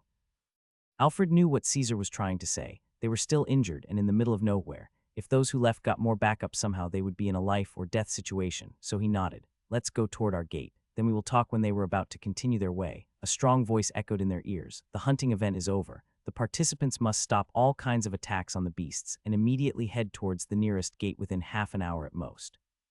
Whoever is too late will be eliminated. Whoever attacks any beast after this announcement will be eliminated. A moment of silence then took place for everyone inside the hunting area. That person's voice covered the entire hunting area. Most likely he is at the very top of the Saint Realm. perhaps even a sage. "It doesn't matter, let's go," Prince Henry reminded them again, and they all headed for the gate.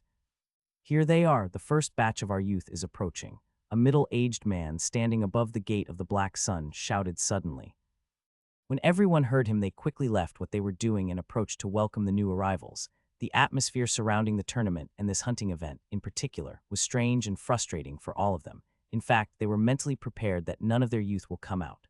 Although this would be considered a very stupid move from Dalavar and a blatant declaration of war on the Black Sun Kingdom, seeing their behavior from the beginning, it sounded very possible. When everyone saw a group of just under 20 people, they got excited, but their enthusiasm quickly subsided. The group members were looking like that they have just gotten out of a disaster. All of them looked exhausted and enjoyed. Some even lost a limp or two. Some of them were looking angry and some were looking extremely sad as they were mourning their fallen brothers. Only one person was crying from the intensity of happiness, and this was Dolly, son of the Julian family, which was even more suspicious. After a few seconds, the group crossed the gate. The group was made up of 19 people. 6 of them were geniuses and the rest were followers. The ratio of the number of followers to their assessment geniuses was terrible. The elders of each duchy went to their own genius. Billy was also present. He heaved a sigh of relief and went to Caesar's side to examine his condition. Prince William examined the group members first and then approached his little brother Alfred. "Are these the ones you managed to run into? What about the rest?" "I don't think there are any left but those with me, brother." Alfred shook his head. "What do you mean by I don't think? Is there a rest or not?" William frowned. This was not a simple claim to make. "What I can really confirm is that Octavia's squad and Steve's squad were killed. The first we saw their bodies by the den of a heavenly mountain lion. As for Steve, I passed by chance while his team was battling a giant tree snake. I managed to help them kill it, but he had been poisoned before I arrived and died shortly after. I could only save one of his followers." Alfred pointed towards one of the group. The faces of the men of the 2 duchies turned gray after hearing this heartbreaking news. Family elders shouted, "Oh, damn me. The patriarch is going to kill me because I didn't provide Steve with better followers." Then he looked at the rescued follower, "And you bastard, your master is dead and you dare come back." So he directed his palm towards the head of the follower and blood splattered everywhere. He killed him where he stood. No one paid any attention to the slave's murder. Instead, an old man came forward and approached Alfred. "Your Highness, where is Andrew Alton? You only confirmed the killing of 2, but you said the rest wouldn't come. What did you mean by that?" "Right, the boy from my family is also not present. This was the head of the mission of the Duchy of Evern." "There's mine too, Your Highness, why you said they are dead," a middle-aged man cried. Prince William raised his hand. "Let my little brother explain himself. I searched for them for many hours today, but to no avail. But it happened, and I saw a strange situation during my meeting with Brother Caesar and Brother Dolly, and it made me suspect that it was behind the disappearance of the rest," Alfred said. "What is that situation?" asked Caesar. "When I tried to ask him, he refused to speak because we were in a hostile area." Alfred shrugged his shoulders. All eyes turned to the young man standing next to Billy Burton. One of the men of the Evern family approached and placed a hand on Caesar's shoulder with anger and apparent killing intent. "Speak, boy, say all you have." Caesar did not say a word. He just rolled his eyes towards the gatekeepers who were still standing looking at them smiling. Everyone understood Caesar's intent with this move, except for Mordred Evern himself, who was still holding Caesar's shoulder, blinded by anger. "You dare mock me." He raised his other hand and almost landed on his face, but Billy hurriedly caught it, then pushed him back and stood in front of Caesar. Mordred was also a level 21 saint. He quickly stabilized himself and started shouting, "You've forgotten your place here, you Burton bastard." He almost pounced on Billy, but an old man from the Evern family came up and grabbed him and whispered in his ear, "Calm down." The boy was pointing his eyes at the guards. Maybe what happened is a secret that can't be revealed publicly. At this moment, Prince William took 2 steps forward. "All of you calm down." Then his eyes landed on Caesar's. "Just tell me one thing. Did you see their death with your own eyes?" Caesar shook his head. The prince nodded. "Since the murder of our 3 young men of the Stanley, Alton, and Evern families have not been confirmed, we shall stay here until we are sure of their death. After that, we will continue any other talk at the residence of the royal family. For now, let every genius send one of his followers to deliver the tokens he has collected to the gatekeepers to check them for the final results." They all heard and obeyed the arrangements of Prince William Marley and went back to wait, not only because he was one of the oldest princes and strongly nominated for the next king's position, but also because he is the most powerful saint here. Mordred Evern humphed and retreated with the rest of his family as well, while the members of the Burton family present gathered around Caesar as if they were a chicken trying to protect their egg. Caesar gestured at Peon, who was standing next to him. so he moved the full leather bag he had been carrying all along on his back and took it to the gate guards. No one paid any attention to the size of the bag. The roll said that the tokens can be anything from the bodies of the dead beasts. So it might take one big token for it to be big enough to fill a huge bag. Caesar, are you okay? What is Alfred talking about? What situation did you get yourself into? And what is your connection to the death of the three geniuses? Billy kept asking in a low voice.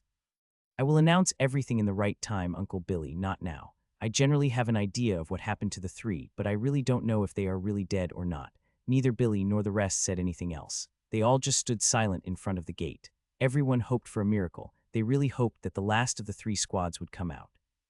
Another 10 minutes passed, then another 10. The time limit had passed for the squads to leave the forest, but they hadn't come out yet. They waited another hour on the pretext that they might be injured and were late in coming, and send knights to the other gates to see if they got out from there. But nothing happened. All the saints and knights above the 15th level of the kingdom set out on a search mission. Within 1 hour they had searched the entire hunting area, but there was no trace of them.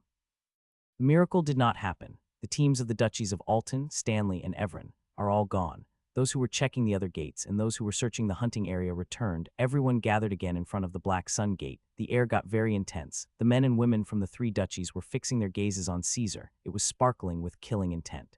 For whatever happened to their young relatives is somehow connected to this Caesar.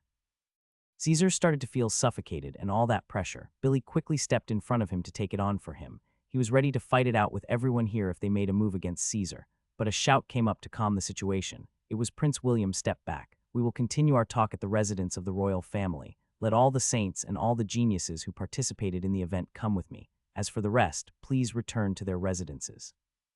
But even in shouting, it was with clearly a heavy voice. The death of 5 kingdom-level geniuses at once was a massive loss. Residents of the royal family of the Black Sun, inside a small room, 17 saints and 6 young geniuses gathered. Prince William is sitting on the main seat, looking at Caesar, who is standing in front of him. The surroundings are safe now. You have no other excuse. Speak. The pressure in the room was immense and was mostly directed towards Caesar, coming especially from the saints of the three families, Stanley, Evran, and even the Altons. Billy approached and patted Caesar on the shoulder and nodded with a smile to reassure him. Speak up and don't worry, nothing will happen to you today no matter what you say. Otherwise, how am I going to raise my head in front of Robin again? Haha. A saint from the Evran side interfered. Humph, I wouldn't be so sure about that. Exactly, and don't try to fool us, boy. You better say the truth or I will personally have your head if you turned out to be a spy. Caesar ignored them and returned the smile and nodded at Billy, then went back to face the crowd. Gentlemen, very briefly, all of Dolivar's squads have united to search for and annihilate the squads of the duchies. Stanley, Evran, Alton. What? Do you realize what you're saying? Have you gone crazy, boy? Reactions varied. The saints of the three families started standing one after the other, crying out at Caesar. The rest furrowed their eyebrows. Even Billy widened his eyes, not believing what he was hearing. He quickly asked Caesar, why do you say something like that? Did you see their killing with your own eyes? No, he shook his head. Did you gather us here to draw conclusions, you damned brat? A saint from the Duchy of Stanley nearly slapped Caesar, but Billy stood before him at the right moment to block him. An old-looking man spoke calmly. Boy, do you know the consequences of what you said? If you're right, then a war might erupt between the two kingdoms. This is not a joke. Everyone, calm down. Prince William yelled, if any of you try to stir up chaos again, I will have to remove him from this assembly. The saint who wanted to slap Caesar humphed and returned to his seat. Billy also came back to Caesar's side and patted him on the shoulder. Don't be afraid. I'm here with you. No one will harm you. Keep talking, but with more details this time. Caesar nodded and continued. The squads of the kingdom of Dolivar got united inside the hunting area and divided themselves into 3 groups, each group containing 4 squads. They set out on the last day of the event to target and kill those from the 3 duchies I mentioned before. And how did you know that? William asked. Your Highness, the humble me is also a person from the Duchy of Alton. You mean you were targeted? Billy suddenly came to a realization and asked. Yeah, twice, actually. Caesar nodded affirmably. The room turned into complete silence. Then they started shaking their heads. This is a waste of everyone's time. The 9th level kid just said that 8 squads wanted to kill him, but he is somehow still alive. They have now confirmed that Caesar was lying to take advantage of the situation and assign himself as a hero. What a heroic young man you got there, Billy. I will see for how long would you be able to protect him. A saint said sarcastically. In fact, even Billy didn't believe this. He got busy trying to figure a way for slipping Caesar out of here. William frowned and looked at his younger brother, Alfred. Why did you tell us to ask Caesar what happened to the 3 squads? Did he tell you he knew what happened? No, big brother, on our way back I found him and Dolly Julian up against a large group of Dollivarian squads including Prince Henry Dolov himself. And I found 2 dead bodies and a few severed heads at the scene, but I don't know who they belonged to. What? All eyes were now on Dolly, the saint of the Julian family, staring at him. Why are you still standing like an idiot? Say what happened. I'll say, but I don't know what to say. Well, I met Brother Caesar Burton on my way back to the gate and decided to travel with him, but as we approached the Black Sun assigned gate these guys appeared, a big group of 4 squads, and they talked about something like they were glad to see Caesar and that the ambush had succeeded. Caesar also talked about meeting another group before them. The enmity was clear between them and they decided to. Those bastards decided to kill us. This was very clear. One was even speaking about me, saying that there would be no problem if another squad disappeared. The saint of the Julian family broke the armrest of his seat. Those bastards. Who do they think we are? Sheep waiting to be slaughtered. Go on, what happened after that? Was it then that Alfred showed up to rescue you? But what about those corpses and severed heads? Who were they? William signaled in silence again. It's Michael Tinley and his entire squad. They came as part of the group to set up an ambush against us, but they all died. What did you say? The hair on the prince's body rose up, and quickly he also stood up from his seat. This was the first time he had shown such a strong reaction since this assembly began. It is possible to imagine the reactions of the rest. Then he continued asking, how did they die? Caesar killed them. What nonsense is this? You fought and even killed an entire squad. Didn't you say they're a group of 4 squads? How is it possible that you're still alive as they're dead? I swear don't know either. They didn't care about me. They just ignored me and I think planning to kill me after they finished their main target. As for Caesar, as soon as the battle started he activated a strong white flame field around him and quickly killed 2 of Tinley's squad. The 3 other squads joined the fray at this point, but none of them could break through the flame field. As they were busy how to break through that strong flame field, Michael and his team disappeared, and what appeared again was only their heads. Placed neatly on a FC-King rock, everyone looked back at Caesar again, but seriously this time, how were Michael Tinley and his team killed? My followers took care of them. Your followers, only 2 9th-level slaves, entered the hunting area with you talking about them. Correct, Caesar's answer was simple, but it shocked everyone to the core. 2 of the 9th level killed an entire squad in such a terrifying way without anyone noticing. Your followers, we'll come back to this later. You said you were attacked twice. How did you manage to escape in the first one? William asked. Who said I escaped from them? Caesar chuckled, but the response was enough to make the imaginations of those present go wild. Speak clearly. Prince William frowned even more deeply and took a few steps towards him. Yes, a group of 4 squads attacked me in the middle of the 3rd day, one that was calling Zika and the other said his name was Sheldon, or something like that. I don't remember the rest. Generally, they are all dead now. Dead, all of them. How did they die? What else? I killed them all, of course, but I wasn't alone, to be fair. My followers helped me. Are you saying you and your followers, 3 at the 9th level, killed 24 veterans and geniuses at the 10th level with no one escaping? That's exactly what happened. Caesar nodded proudly. The high pressure and frightening silence returned to the room. But this time not to doubt Caesar, but because huge news like this cannot be faked. Perhaps the way they were killed can be hidden or lied about, but a fact like there are 5 squads from Dolivar, including Michael Tilney's squad, that dead inside the hunting area, is a fact that cannot be twisted by any means. 5. The kingdom of Dolivar lost the same number of geniuses that they lost. And they even lost 2 to beasts, but all the Dolivarians' deaths were on the hands of one of their own, Caesar. If what you say is true, then it seems that we took our revenge, and some more in the same event, ha. It seems that the heavens have blessed your family, Billy, said one of the elders in the assembly, then went back to look at Caesar. And who exactly are your 2 followers, young man?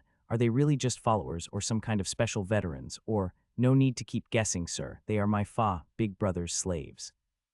Slaves? Just slaves. Everyone here was very surprised, especially the saint from the Duchy of Alton, whose eyes sparkled for a second. Prince William took a few steps and put his hand on Caesar's shoulder. Sell one of them to me. I will pay 1,000,000 gold coins. Haha, your highness, I actually know these 2 young men. They were staying with Caesar when he was still with us, and he kept staying with us after he left. You are not trying to steal a young talent from my establishment, right? Flex Bradley's voice came up chuckling. Ah, it was worth a shot. William shrugged his shoulders and went back to his seat. Someone tell me why my nephew was killed. A saint of the Duchy of Evern suddenly brought up the matter again. If I'm not mistaken, the kingdom of Dolivar is trying to drag us towards a huge war. Prince William said war. The attendants was taken aback. This was not a simple claim, yes. It is kind of obvious if you think of it actually, who was targeted by name. The 3 border duchies with Dolivar. And this is in addition to the unjustified bad treatment since we came. I'm afraid they're trying to induce us to start a regional war between the border duchies. A middle-class man from the Duchy of Stanley intervened. I also agree with this theory. The Tinley family controls the duchy that controls the Dalivalian kingdom's border with us, and Michael Tinley, who was murdered by Caesar, provoked my cousin as he wandered into the city market 2 days before the hunting event. You too. He did the same to my nephew. The same thing happened with us too. The saints from Alton and Evern interjected. Then I'm more sure now. It's clear they want the accusing fingers of our youth's death to be pointed at Michael Tinley, but they didn't think he would die either. Ha ha ha. Felix Bradley laughed out loud. Felix did not try to take into account the feelings of the relatives of the deceased. All those present were saints who lived for hundreds of years and did not care about the life or death of who are in their eyes still infant geniuses. They are agitated only because of their deep-in-bones arrogance and the feeling that their families are being underestimated. Can't they just attack us if they want to? Why all the trouble? Caesar could not restrain his curiosity and asked. Felix giggled. You are still politically ignorant. In ancient times our world was divided into hundreds of small warring nations and tribes. After thousands of years of grinding wars, those nations swallowed each other little by little until the present 8 kingdoms and the 4 empires were formed. The current kingdoms are all strong and stable. They have vast lands and enormous amounts of resources, and of course, no one wants that stability and prosperity to be disturbed. That is why they formed a few treaties and made alliances among themselves, and even wrote general laws to organize external affairs so that wars would not return to the way they were.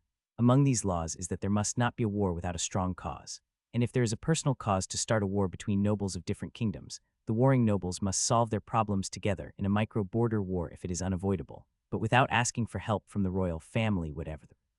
Take your little slave friend Peon Camden, for example. I personally did some research on him. Sorry about that.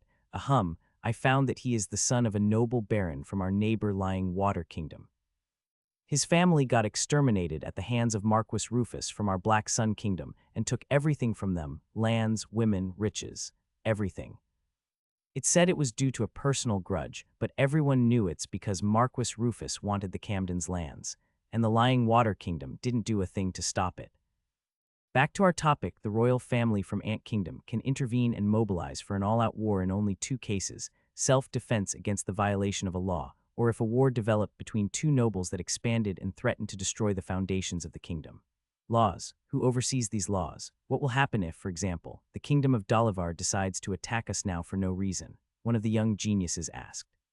The supervisors and the punishers, of course, are the 4 empires. If the laws are violated, a committee of the 4 is formed to punish the kingdom that broke one of the laws. If the law that was broken had a very severe impact, armies from the rest of the kingdoms that have borders with that kingdom can be mobilized by the order of the punishing committee to exterminate the royal family of that kingdom and divide the lands among themselves. The law is very clear in this. If there is an over-ambitious kingdom, then let it perish for the better. No one wants the era of wars to return. Our world has begun to forget the smell of blood and only catches its breath recently. Felix shook his head. So the kingdom of Dalivar wants to urge one or all of the 3 duchies to attack them as individual nobles. What will they gain from this? Caesar frowned. This didn't make any sense.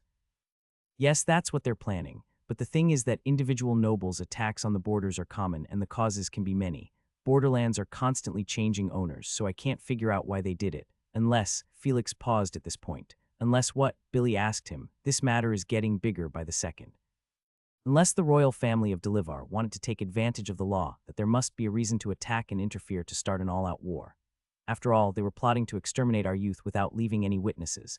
We would have no evidence but our intuition which had accumulated due to their mistreatment and the harassment of that kid Michael.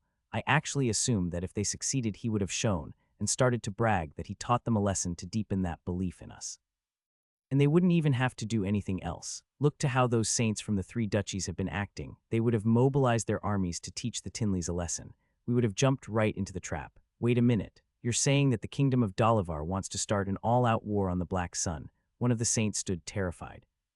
Your fantasies have gone too far, Felix. The 2 kingdoms are equal in strength. No, it can even be said that we are a little stronger. Dalivar would earn nothing from this. Those F-Seekers wouldn't have touched even an inch from our lands. That's the right question, but why the hell are you asking it to me? I only spoke my thoughts. If any of you have another explanation, please do speak. Silence fell on the place. What Felix said was indeed the closest theory to the truth.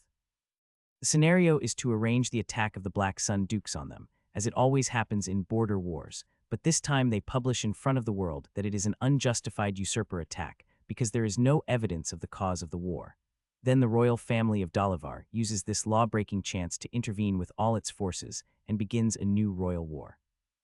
In this way, the kingdom of Dalavar will avoid the danger from the rest of the kingdoms and empires by bypassing the law. In fact, the plan is rather simple, but its consequences are to be feared. What gives the officials of the kingdom of Dalavar the courage to think of starting a war on this scale after a state of world peace that has lasted for more than 2 millennia? Even though they can evade the trap now as they knew of it, the fact that the Dalavarians are thinking about the possibility of a war on this scale is an immense danger alert. We are talking here about a possible war between two superpowers that have magnified their armies and honed their strength for 2,000 years in front of the overwhelming force of such power. The victims will be estimated in the hundreds of millions. After a few seconds of silence, Prince William finally spoke. "Say, if it wasn't for Caesar, our kingdom would have fallen into a dark abyss." Yes, had it not been for the fact that we now know that all the Dalavarian squads had gathered into groups and that they worked together to kill our kids, at least one of us would surely have fallen into the trap of trying to vent his anger on the Duchy of Tinley. "It seems we should all thank Caesar for his efforts," said Felix with a proud smile on his face. "Haha, whoever sees you like this thinks you are from his family, or that you trained him, Felix, but you are right. I will talk to my father when we get back about what happened, and I will make sure that Caesar is properly rewarded." Prince William nodded. "So the real question now is, what do we do now that we know? Should we withdraw, or continue the tournament as if nothing had happened?" Everyone fell silent for a while. This really wasn't an easy decision. If we stay here, Caesar will undoubtedly take first place. Winning in their own home after all what they made us go through makes me excited. Billy laughed out loud, and everyone nodded. Caesar's individual strength was apparent to everyone after what happened. Dalavar lost 5 squads just like us, and they have witnesses to Michael Tinley's murder. I'm afraid they might make trouble for Caesar. William raised his hand to ask the saints to be quiet, but if we had not taken the risk and entered the hunting event, we would not have known what the kingdom of Dalavar intends, so I say we keep a blind eye and continue the tournament. Perhaps we know what gives their officials the courage to the point of thinking of an all-out war against us. "I am with you at this, Prince William." "Me too." The voices started to rise in succession until everyone agreed to attend, but at this moment, knock knock. "What's going on?" William raised his eyebrow. No one was supposed to disturb them in such an important meeting. A middle-aged person walked in and bowed. "My lord, Mr. Robin's follower, the one called Peon, has been arrested at the official ranking stage." "What did you say?" Everyone seated stood up. This was not an ordinary follower, but one of the 3 geniuses who contributed to the deaths of 30 core cultivators for Dalavar. That guy not only is an absolute genius, he is a hero. Caesar bowed slightly towards Prince William and spoke in a hurry. "Excuse me, Your Highness, I have to go see what's going on. HMPH, I'll come with you myself." In an open area in front of the main gate of the hunting event, one follower from each squad was led here to hand over the tokens his squad had collected from the beasts they had killed. The board of sorting and determining the final ranking are 10 saints, 1 saint from each kingdom plus 3 saints from the kingdom of Dalavar, since they are the sponsors of this year's event. In front of the board's table, there are a little less than 70 cultivators. They are the representatives of the squads, and their number means that about 20 teams were annihilated inside. But that could be understood. The hunting event is always bloody. The strange thing was that there was one person tied to a pole in the middle of the wide area, his chest slightly hollowed in and blood dripping from his mouth. It was Peon. The mask on his face was torn apart, showing his ripped, ugly face to everyone. Around him stands 2 saints from the kingdom of Dalavar and a few high-leveled knights, and facing them was a saint that his eyes were filled with shame and anger. He is the appointed saint from the kingdom of the Black Sun in the ranking board. He didn't know who Peon actually is or what is his abilities. He just knew that what is happening now was a direct slap on his face. "You are going too far." Still sitting at the board's table, a saint spoke HMPH. "This thief should be punished for cheating. He was the strongest of the 3 Dalavarian saints here. A thief. And what exactly did he steal?" A voice came from afar that made everyone look in its direction. After a moment, about 20 shadows arrived. With a quick look, it turned out that most of them were saints. William, the face of the seated saint, frowned and rose to his feet. "You call me Your Highness, Prince William," the prince shouted, and with a look, he determined the location and condition of Peon, and his face fiddled even more. "Untie him." A few saints from the Black Sun moved from behind the prince and headed towards Peon directly. The Dalavarian saint hit the table in anger when he saw this. "Willie, Your Highness, Prince William, what are you doing? Did you forget where you are?" William turned to face that saint again with a look of disgust. I know exactly where I am, in a kingdom that doesn't know how to treat its guests. What did Peon do to deserve this? That brat came up with tokens from 36 different beasts, including one at the 12th level. Is it logical that a squad of 3 and all of them at the 9th level can make such a harvest, especially with that one-handed ugly bastard? The saint shouted and pointed towards Peon, trying to overturn the opinion of the saints from the rest of the kingdoms, to his side 36 tokens, including one level 12. This quantity blew the minds of the saints and the geniuses of the Black Sun Kingdom. If it was before then, they too would question Caesar and would even punish him for trashing their kingdom's reputation, but now that they know his and his followers' strength, they all unconsciously took another glimpse at Caesar and Peon. That's right, Prince William, this doesn't make any sense. The first in ranking so far has collected 19 tokens. A saint from another kingdom spoke this time. And what do you suggest then? Do you say that Caesar and his followers stole tokens from the rest of the squads? Then I will accept the sincerity of those present. Fellow saints, do you have reports that there was a theft of your squads? Billy shouted and pointed at the saints of the rest of the kingdoms at the board table. I have a report that that brat stole from one of my Deliverian Kingdom's squads, so it's a single accusation. I say he didn't do it. My word before yours. Let me see who will establish his will today. I said untie him, clear whoever stands in your way. Prince William's aura began to emerge. The aura of a saint at level 30 was nothing easy for anyone. You are doing this for what? He's just a handicapped slave, for God's sake. The two saints of Dalavar wanted to resist, but to no avail. There was no one here who could resist Prince William Aura, regardless of his great team of saints. No one expected that a mere slave would bring all of these saints to defend him, William. I hope you know what you're doing. The investigations into the murders of the Dalavar Kingdom squads inside are not over yet. If you have anything to do with it, we'll take revenge for what happened today. The young Prince Alfred took 2 steps forward. Do you mean the murder of Michael Tinley? Caesar did not touch him. He did not move a single step towards him when he died. There were many eyes fixed on Caesar when Michael and his followers were killed, and they all saw us coming from afar after that. I challenge them to come and swear by the heavens that our kingdom squads have anything to do with this. Your Prince Henry himself said in front of us all that their gathering was due to an individual grudge, and that grudge ended with Michael's unclear death, and that it has nothing to do with us. Do you want to use this excuse to take the first place away from Caesar? Don't tell me your sissy prince intends to go back on his words. You dare. Don't say the name of our venerable prince on your dirty tongue, boy. Anger overwhelmed a Dalivarian saint, who took a few steps toward Prince Alfred. He wanted to discipline the little prince as an elder, but on his way he found 3 saints from the kingdom of the Black Sun. One of them raised his hands and put heavily on the Dalavian saint's shoulder. I advise you to go back to where you came from if you want to keep your whole body intact. The atmosphere became suffocating. The killing intent was so intense that it almost turned tangible. At any moment a massacre might erupt here. The atmosphere was getting heavier with every second. The Dalivarian saint, who had the illusion he could slap Prince Alfred because of the home advantage, was scared silly.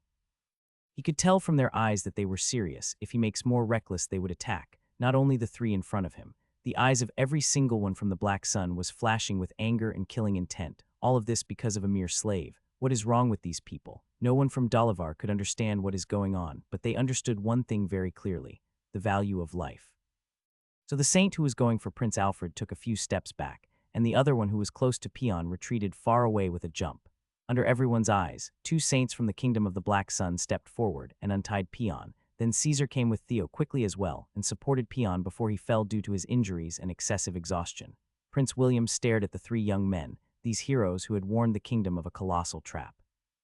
But his face soon twisted when he saw the condition of Peon after he got untied, and turned back to look at the head of the saints of the kingdom of Dalavar. Pray to the heavens that these injuries wouldn't affect his future cultivation or leave any kind of disability, or else I will consider what to happen to him as a personal grudge against I, William Marley. You, don't try to manipulate and change right and evil. These 3 are criminals. The number of tokens with him is enough as evidence. This time Caesar looked at him and shouted, Go ask your prince whether I, Caesar, am strong enough to collect these tokens myself or not. Or tell you what, no need for that. Give me whatever rank you want. I'll meet you, Prince, at the arena in the next event and show everyone how strong I am and that all that has been collected I have gathered with my own effort. HMPH, who said you'd qualify for the next round. You stole the tokens, and by the law, you and your squad should be thrown in jail. One of the saints of Delivar pointed at Caesar and yelled. The saints and followers of the rest of the kingdoms did not say a word, but were silent and remained standing on the side watching this amusing play. Enough. Hear me out, whatever your name is. We can condone some trophies being discounted from Caesar's team as long as he's in the final event, but if there's no hard evidence that these tokens were stolen, don't you dare take him out of the competition, understand? A terrible oppressive force emerged from Prince William that overwhelmed everyone present. Then he turned around, let's go. William did not wait for anyone's reaction and immediately left with the rest, leaving the square in complete silence. No one expected what had happened, especially Saints of Delivar. They just wanted to keep up oppressing the Black Sun guys like the others, so they picked up a slave of the son of an earl to make an example of, just a nobody, and his master his only a nobody. Logic says that his master would have come to protest a little and try to clear his name, and they would bully him some more before they frame him with 1 or 2 charges, and perhaps tie him next to his slave before throwing the 2 at jail. Who would have thought they would provoke such a reaction? No one thought that for the sake of this slave would move so many saints, and even the prince closest to the throne threatened to make it a personal grudge. Someone tell His Highness of what happened here. The leading saint of Delivar shouted, then took a deep breath and fought to bring back a smile on his face, then declared, let's continue the sorting and ranking process, gentlemen. Equals equal equal equal equal equal equal equal equal equal equal equal equal. Meanwhile, inside a closed hall in the royal palace of the Dolev family, a large number of saints and senior politicians of the kingdom are gathered, and in the center of the hall stands the geniuses participating in the hunting event from the kingdom of Dalivar. Especially Prince Henry, standing right in the middle, talking incessantly about his experience at the hunting event. After a while, that's all. What do you mean by that's all, Your Highness? You haven't said a reason yet for letting my son die while he was in your care. An angry voice came from someone whose face had a very ugly smile. He was Duke Titus Tinley, the patriarch of the Tinley family. He personally came to the capital because the burden of launching the next war would heavily fall on his shoulder, as he controlled the border with the Black Sun. This kind of high-level planning can only be done face-to-face, but everything is turned upside down. His beloved son is dead. He died a horrific death by burning alive and then beheading. 3 whole other squads were just a few steps away from him, and yet no one saw what happened to him. I'm really sorry, Uncle Tinley, we really didn't see him. We were completely occupied with the powerful white flame field that Caesar produced around himself, while whoever killed Michael and his team did it with dreadful silence and speed.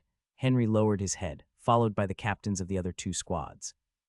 Who did this must have been the rest of the so-called geniuses of the Black Sun Kingdom. They worked together to kill my beloved son. Titus shouted violently. This is impossible, Uncle Titus. We saw them all with our own eyes coming from afar right after the incident, and there was no report that other geniuses came out other than the group we saw, except for what?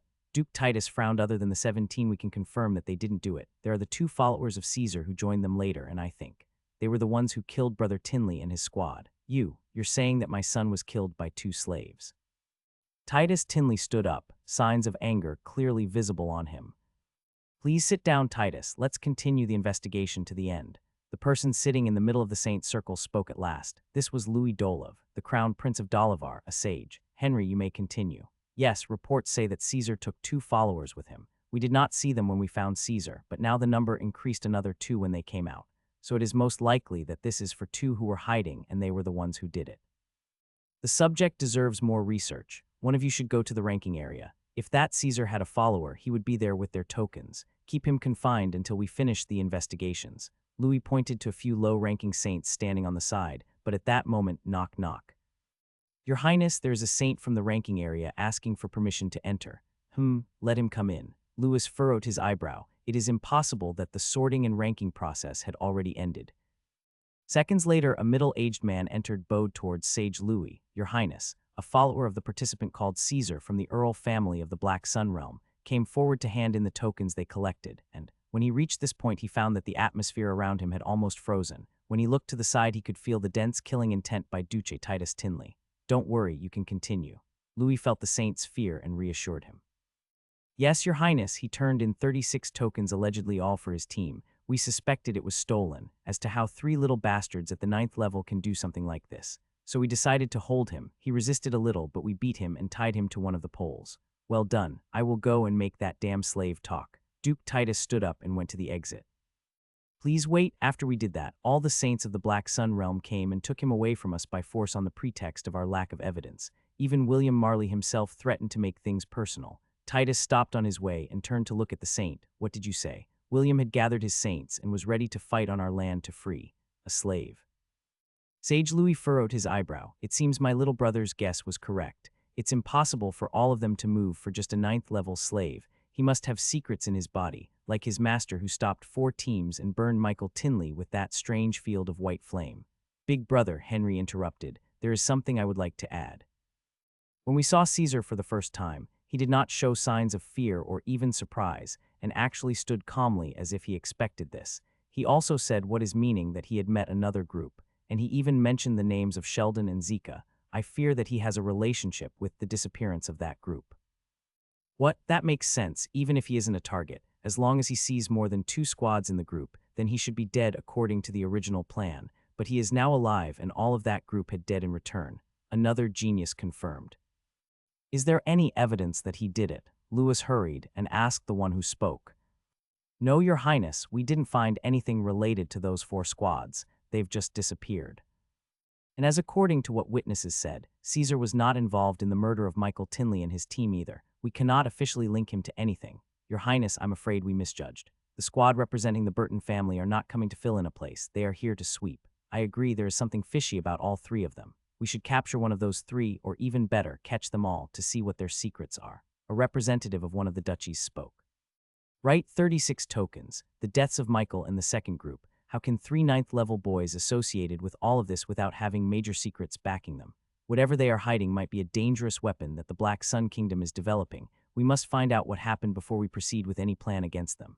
But it is clear that William and all the saints of the Black Sun are supporting the 3. How do we capture them, and under what charge? We can't just arrest the guest that we have invited. You all listened to what was said just now. William announced that he is ready to make this personal. He is almost the crown prince himself. We can't just ignore him. Everyone present began to exchange opinions and ways to arrest Caesar and his followers. Speak, Lewis nodded. I don't know about his secrets, and I don't know if he is the killer of the other group or not. I only know one thing. He is very strong. None of us can defeat him in a one-on-one fight. The next event will be single fights, and we can't change that. If he entered the ring and activated that strange white flame field, then the fight is over. My point is, if the event started and he successfully entered it, he will definitely win. The sage's features turned into anger. It wasn't easy for him to hear his little brother admit that he is so weaker than an earl's offspring. What do you mean by this? I mean no disrespect, big brother. I will obey whatever you decide. But please bear in mind that you need to do it before the second event begins. Caesar must be prevented from joining the single fights at any cost, or else the offspring of an earl in the kingdom of the Black Sun will emerge as the final winner, even after all the hardships we have put before them that everyone from the other kingdoms witnessed. If this spreads, our kingdom's face will be put in the mud. Henry spoke slowly while looking at his feet. He couldn't stand his older brother's gaze. Although they are brothers, the age difference between them is a few hundred years. Can this still be considered a brotherhood relationship? There was silence all over the place. This was the first time they thought about the possibility of Caesar being crowned as the champion. But as long as Henry, their strongest fighter in the young generation, said this, it is likely that this is what will happen. We can't stop him from entering the final round for no reason. It will only make worse rumors spread. We also can't detain him or his followers on any charges. We've seen William's reaction. When the Black Sun will have a real reason to attack us and the overall plan will fail, a politician added. Duke Titus Tinley shouted, haven't you failed already, you idiot? That damn Caesar killed 5 whole Dolivarian squads inside the hunting event, and we can't even arrest him for some interrogation. Why would they want to attack us now?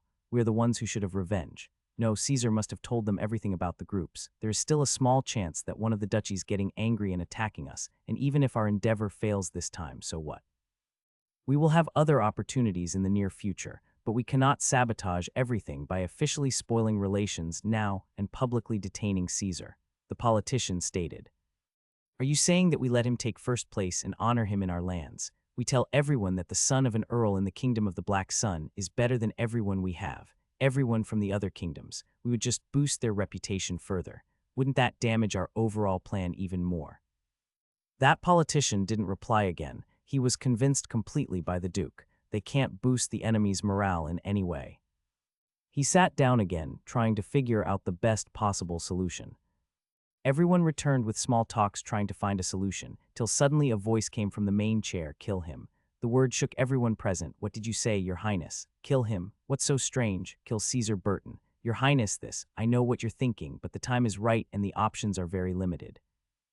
Just send competent assassins to do it, and then send his body somehow to his family residence to make sure he's dead. We can't stop him from entering the final event, or it will damage our reputation. We also can't arrest or kidnap Caesar Burton. Even if we did it and we make him disappear, they would know it was us, and we will be forced to release him later, or we will have enormous political pressure on our backs. We can't send a future strong foe to the stronghold of our enemies. So the only option is to kill him and make them know that he is dead. I would rather have them point fingers blindly and say we killed him than any of the other options. We must get rid of him right now, and in complete secrecy. But what about the secrets that boy holds? It might be hugely beneficial for us. Sage Louis nodded. Whatever secrets he has, his 2 followers hold secrets like it or even more. After killing that boy Caesar, kidnapped his followers in complete silence, it will be easy. After the operation ends and the boy's corpse is revealed, the saints of the Black Sun Kingdom would be madly in search of evidence concerning Caesar's murder or even come directly to confront us. No one would care about the matter of his followers. They wouldn't even have the guts to demand us anything concerning the 2 of them, because the report said they registered as slaves. Would they use their political strength to pressure us for slaves? Impossible. They would expose themselves in front of everyone as the liars they are, for trying to sneak in those 2 national geniuses as mere slaves. As for the dead Caesar, we'll simply deny all the accusations and let them shout as they please. They would shut up eventually, for a dead genius is no longer a genius. They dare to bring in 3 secret weapons disguised as an earl's son and 2 slaves to try to humiliate us. I'll make them regret it. This is brilliant. I think I agree with His Highness. This is really the safest solution. Your Highness's words are a revelation from heaven. When will we execute this plan, Your Highness? The next event is a week after the first one. It's a known rule, and it will be officially announced after the sorting and ranking of the first event ends today. That means you have a whole week. Everything must be over before the 7th day. Sage Louis issued his last command, then rose from his chair and disappeared. He left behind a huge council of saints and politicians, the mind and heart of the Dolivarian kingdom, all anxious to think of the best way to kill Caesar and kidnap Theo and Peon within a week, without leaving evidence. 6 days passed quickly. During them, Caesar did not take a single step outside the family's temporary residence. The first 3 days he didn't leave Peon's side. He and everyone from the Black Sun Kingdom was trying their best to heal his wounds. The good news is that it was all superficial, and within 3 days Peon was strong enough to get back to his daily routine. The rest of the 6 days Caesar spent them with Peon and Theo in a closed training, uninterrupted by nothing but food rations. 5 days ago, the results of the first round appeared, and Caesar took first place with 36 kills. Although everyone was surprised that Caesar was not eliminated, they didn't even deduct a single token of what was mentioned as stolen previously. But this is no longer important. What is important is that Caesar qualified for the second and final round. And now only a few hours separate him from climbing the biggest platform for the young generation in all the 8 kingdoms, and grabbing the undisputed title of number 1. Although he didn't care much about empty titles like this, he was very excited. He wants it for his father. Robin's decision to send him to the Burton family and send him on missions and wars to make a name for himself. It was clear that he wanted him to be famous for his strength. It was unknown why. But as long as his father wants him to be a famous warrior, then he shall be. And what would give him more fame than being the younger generation absolute champion tomorrow? With a few kicks and punches, he will become the champion, the idol of the younger generation, and his name will run throughout the 8 kingdoms. Perhaps when he accomplishes this, his father will say that he has done enough and will allow him to come back to live next to him again. Knock, knock. Who is there? Caesar opened his eyes. It was not yet time for dinner, and even if it was, no one should have disturbed him by knocking on the door, but rather the food should have been brought in silently from under the door. My nephew Caesar, you have been closing on yourself for days, so I came to take a look at you. Are you okay? Oh, Uncle John. Yes, I'm fine. I'm just adjusting my mentality and getting fit for tomorrow. Caesar rose and went to open the door with a smile. If anyone here other than Billy could talk so freely with Caesar, then it's undoubtedly John Burton, Robin's blood brother. Boy, are you serious? Do you really intend to stay in there until the fight? Yeah, what else would I do? John moved a step forward and reached out and gently hit Robin on the side of his head. You're already the champ once you get into that arena. You know this and I know this. Why do you keep yourself locked up all week? What do I do besides training?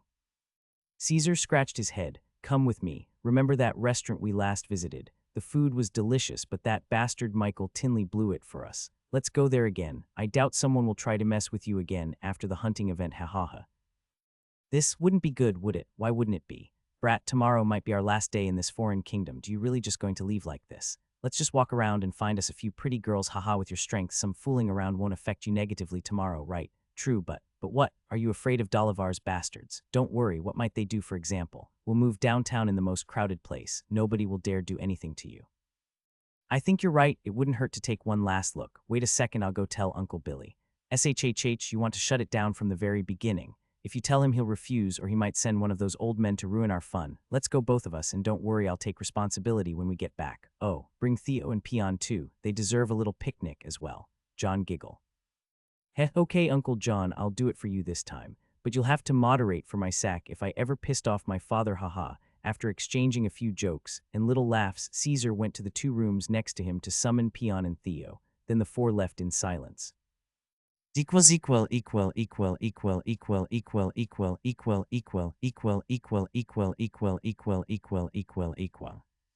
The streets are still as crowded as they were before, no, even more. It's on the eve of the end of the tournament. Almost all the visitors from the other kingdoms were in the streets to fill their eyes of this foreign country before returning to their homes. Every 10 years the tournament takes place in a different kingdom. As such, the tournament will return here 80 years later. That was a long time.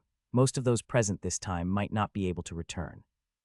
Not just for Dalavar, who knows when they will have another chance to leave their own kingdoms for anywhere else. The festive atmosphere, the pretty girls, and the cheerful laughter of the children made even Theo raise his lips a little and form a smile. What do you think, Caesar? You would have missed all this while sitting alone in your cramped room, huh? The atmosphere is really refreshing. This was the first time he saw a festival of this size, and the participants in it from all kingdoms, with different cultures, costumes, and even different walks. Everything was a pleasure for the eyes. The 4 of them walked for about 2 hours in the streets trying different games and sweets. Time flew by so fast and no one noticed where they are until at last Peon stood still and looked around. Then spoke young master. We are approaching the gate of the capital. Time to correct our direction. Oh, you're right, we've gone a long way. It's better we get back to the residence. But let's take another route to see what's left of the festival, replied Caesar with a smile after a quick scan to his surroundings. He is indeed having the time of his life. At this moment suddenly appeared a shadow dressed in black and stood in the way of Caesar and his company. Before Caesar could ask who he was, he felt tremendous pressure on his head. This pressure was coming from 5 different people, and all 5 were saints. The masked man who blocked their path, who happens to also be the strongest among the 5, took 2 steps forward. Caesar Burton, don't be afraid. We want to exchange a few words with you. Come with us. After we tell you what we have, we'll leave immediately. Say what you have here. Caesar mustered his strength to say those words, but he knew full well that he couldn't scream even if he wanted to. The pressure on him was just too great. No, it has to be in a private place. Come to the woods outside the city and we'll talk. You can feel the rest of my comrades, right? Don't worry, we don't intend to kill you. If we did, we would do it now and escape. Do you think the 4 of you can survive any attack from one of us? Caesar knew very well that escaping was impossible. If one of the 5 saints wanted to kill them, they would be considered dead, but he knew damn well that these guys weren't here for anything good. There are surely other reasons they want to take them outside for it. Maybe to imprison them or torture them to try to extract their techniques. No matter how it is, they wouldn't end up with a good ending.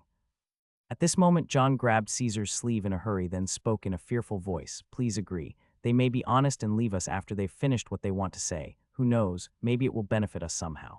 Caesar snapped his teeth, but he knows that if he resists now, he is dead. If he tried to escape or even make a voice, he is dead. Actually, the worst thing in this situation is that they were already near the gate. Maybe if they were still in the city center, someone would have noticed and rescued them. But now, the safest solution is to follow them and buy time for himself until he finds a way to safely escape the situation with his comrades and his uncle. Okay, we will do as you say. Good boy, let's go then. Follow after me closely, and don't try to do any dirty trick. If one of you tries to escape or even changes his facial expression, I'll kill him. The masked man led the 4 towards the gate. No one around suspected anything, as they seemed to be moving of their own free will, because according to the masker's man instructions, none of them can even express fear or hesitant on his face, or he will kill them directly. After exiting the gate, they completed their way for about 2 hours towards the heart of the nearest forest, a few tens of miles away from the capital. All the way, Caesar and his group were trying to find loopholes around them or a miracle they could cling to, but the miracle did not happen. The masked saint in front suddenly stopped and turned to face them with a cruel smile apparent in his dark eyes. Tell us what you want, asked Caesar, still hoping that the man might be honest and would release them unharmed after delivering his message, because if this is not the case then, haha, did you really believe that? It was just a ploy to bring those 2 behind you here without a fuss. As for you, you may die. The masked saint laughed loudly and started to approach them. This answer was the worst possible response. They wouldn't even take him as a prisoner as well, but go straight for the kill. Caesar's mind went blank. Just one line appeared in his thoughts. It is all over. There is no need to beg, threaten, or resist. These people know what they are doing. They are here on a mission, and they will carry it out no matter what. The saint laughed out loud and threw a punch towards Caesar. When it reaches his body, the ninth-leveled Caesar would turn into dust. Boom. A strong impact sound suddenly came from in front of them, and a strong shock wave from that impact threw them from their original spot and pushed them a few meters back. When Caesar opened his eyes again, he did not see the masked saint. Rather, the slightly curved back of an old man, and he could no longer hear the sound of the masked saint's laughter. What got his attention most was the blood falling from an old man's arms dyeing the ground red. No matter how much Caesar tried to remember the owner of this back, he couldn't, so he finally spoke. Who are you? The old man was struggling to hold back the damage to his body from receiving that attack in such a forceful way, as the masked saint in front of him was even stronger than him. After another second, he answered in a tired, coarse voice, I apologize for being late, nephew Caesar. I knew everything. And I was following you all along. I was just hoping for a miracle to happen in that he would really let you go. That's why I was late to come out. I'm useless. This old man is called Murphy. I'm of the lucky few who knew your father back in his early days, and I was entrusted by Patriarch Brian to watch over you as long as we are both breathing. If Robin had been present, he would have known this person at first sight. He is the old chief of the guards who always stood in front of the Patriarch's office. TCH. This will complicate things. Why didn't you go to a bar and just enjoy the last days of your life, you senile old man? The masked saint put his hand back and was preparing to throw another punch, but at that moment Murphy quickly retreated, grabbed Caesar, and flew towards the capital's direction surround him. The masked saint screamed. 9 other masked cultivators came out from different places, including the other 4 saints they sensed earlier. The closest saint to Murphy jumped to block his way and kicked with all his might. A bright bolt of lightning came out of his feet, heading towards the two. This attack was sent to kill. Murphy barely managed to react. He quickly turned around hugging Caesar, and again he forcefully took the hit directly in the back. Uncle Murphy. Caesar felt the severity of this attack and vomited blood. He actually received an internal injury, although the attack did not touch him. Just the shock wave was enough to inflict significant harm upon him, but all that occupied his head is what happened to the old man who was trying to save him. The two of them fell out of the air just a few steps away from the spot where they were before. Theo, Pion, and John came quickly and formed a tight defensive circle with their backs facing each other, though they could still stand. Both Uncle Murphy and Caesar were in a pitiful state. Murphy scanned the area around him with his gaze. 5 saints between levels 21-24, and also 5 knights between levels 14-17. It seems that you Dalivarians really wish for Caesar's death to send a formation like this. When the level 24 masked man heard the word Dalivar, he furrowed his eyebrows and looked sternly at the saint who had used a lightning attack just a little while ago. It was known that only Dalivar had techniques for lightning laws of level 2 or above. Why do you bother with what he says? It's not like one of them is going to get out of here alive. The saint who used the lightning attack knew his mistake, but he was well aware that killing a level 23 saint would never be an easy task if he decided to abandon the rest and escape alone. I advise you to run away now while you still can. Murphy wiped the blood from the side of his mouth and confidently addressed his words to their boss. Haha, and why exactly that? I sent a distress call to the Burton family residence. When I saw you in the market trying to lead the boys out, they're on the way.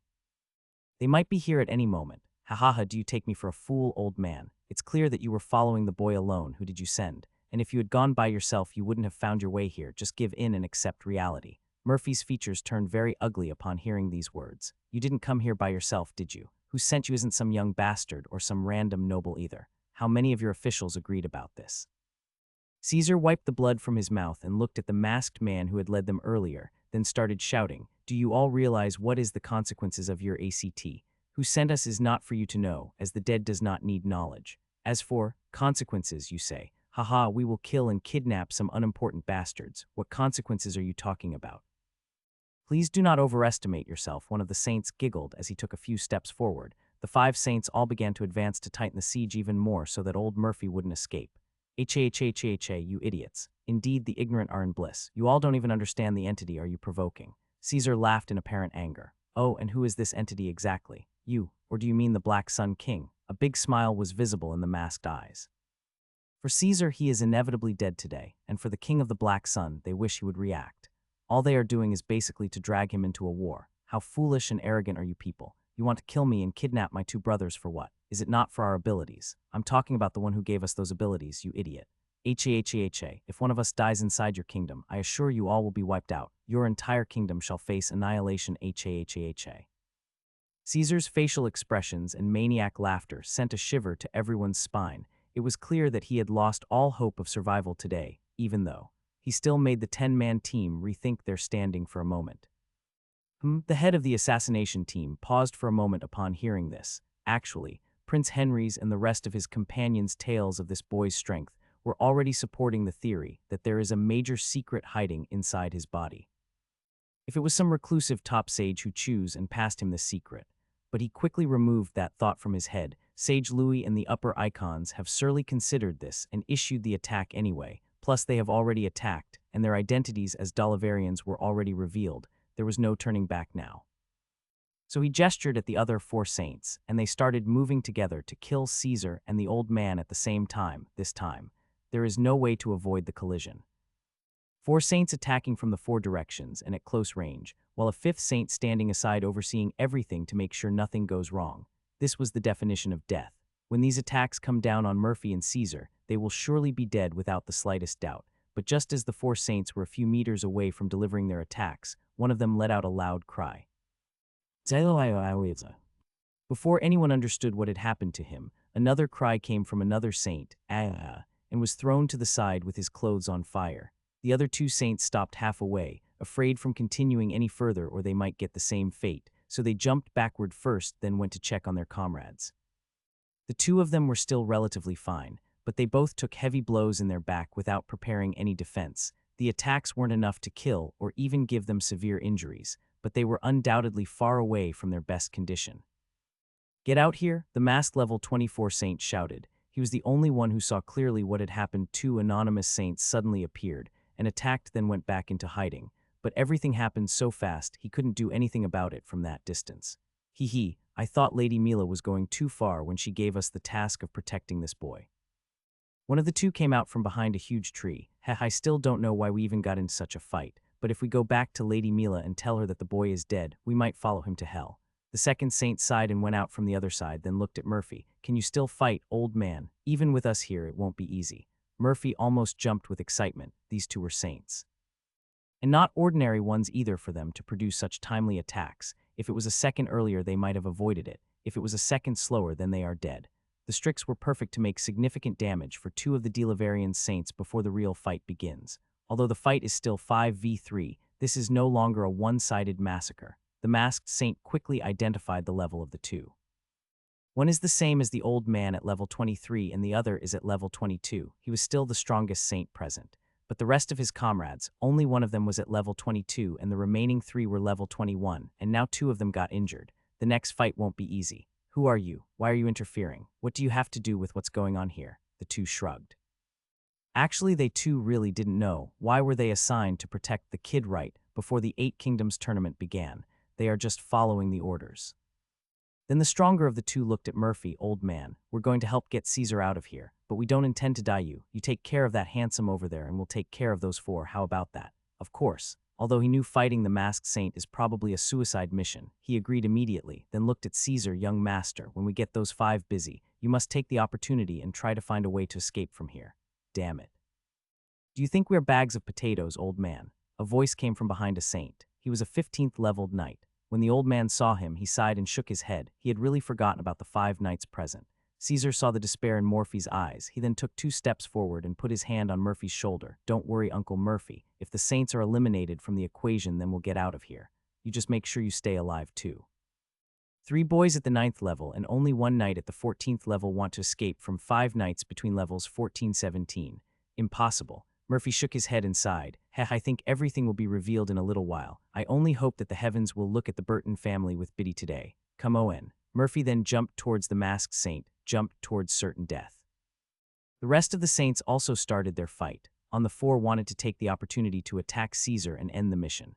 But one of the 2 Bradleys stopped him. Even if it was a fight of 2v4, the 4 Dolivarians were barely keeping up due to the difference in level, and also the fact that 2 of them are already badly injured. If one of them diverted his attention, then he or his partner might die without knowing how. As such, their battle ragged up quickly, and none of them tried to intervene with the kids anymore. They submitted that completely to the knights. while Caesar and his company remained in their tight defensive circle, watching the knights coming towards them. "Uncle John, can you fight them?" Caesar asked. John looked as if he got bitten by a sea cobra. He quickly replied, "Who do you think I am? I generally do some office work of the elders. How can I stand against those professional assassins?" "I thought so. Anyway, these people are here for me, Theo and Peon. I don't think they will attack you if you stay where you are while we try to escape. This will be in your best interest. This will be a temporary farewell. Take care of yourself, uncle." "What? No, no. Don't leave me alone here. Tell me, what are you going to do? Take me with you." "Sorry, uncle, you can't fight like a knight, nor escape like us. Believe me, it's better off you stay here. Let us go." After finishing the sentence, Caesar took out a talisman with a black circle drawn on it from his clothes. Peon understood what Caesar was going to do and imitated him. Then they both activated the seal at the same moment, followed by Theo activating his perfect invisibility feature as well. The three suddenly disappeared before everyone's eyes. "What's going on?" The smile on the face of the level 15 knight quickly turned in puzzlement. Caesar looked behind him. That knight was pointing straight towards him. Among Theo, who had mastered this path, and Peon, who had the tremendous wind speed, he was still the most vulnerable target. But as he again looked in front of him and tried to increase his speed, he heard a cry coming from behind. "Aah." He quickly looked back again and found the level 17 knight standing stunned, looking down, or specifically, at the wide hole in the middle of his chest. He was dead, but the source of the scream was not him, but the old man Murphy. In order to kill the main threat chasing Caesar, he turned his back to his opponent for a moment to strike down the oblivious knight, but the masked saint took the chance and hit his back with all his might, causing him a severe injury, in addition to his previous injuries. He too can be considered a dead man by now. "Uncle Morphy." Caesar stood and screamed loudly. Although he had never seen this person before, he felt that a close member of his family was dying in front of him. "Gio." The old man managed to squeeze this shout out with all of what is left of his power. Caesar clenched his teeth and sped up again at full speed. "I can't let Uncle Murphy's sacrifice go to waste." "What are you waiting for? Follow them." The three went through there. Find a way to sense their presence and don't think about arresting any of them. Kill them all. One of the four saints cried out and pointed out where Theo, Peon, and Caesar were. He was starting to have a strong panic attack. The day did not go according to their plan. Everything is falling apart in front of their eyes. Killing Caesar and capturing his two followers had already become impossible. Even if the knights managed to capture one of the three, the other two would escape. This is a disaster, but at least catching one of them will not make the operation a complete failure. As such, another one shouted, "No, focus on one of them and catch him. Do not go back without one of the three. Concentrate with me, you filthy bitch, or I wouldn't mind taking a head or two tonight," a Bradley saint shouted as he attacked the saint who was giving instructions.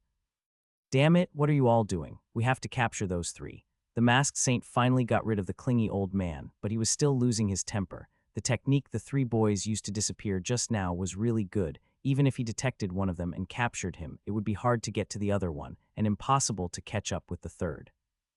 Theoretically, he should have had finished up the old man quickly and captured the three boys single-handedly. But though old Murphy wasn't nearly strong enough to be his rival, he had accepted the reality that he will die today, and as such his suicidal style made him hard to get rid of.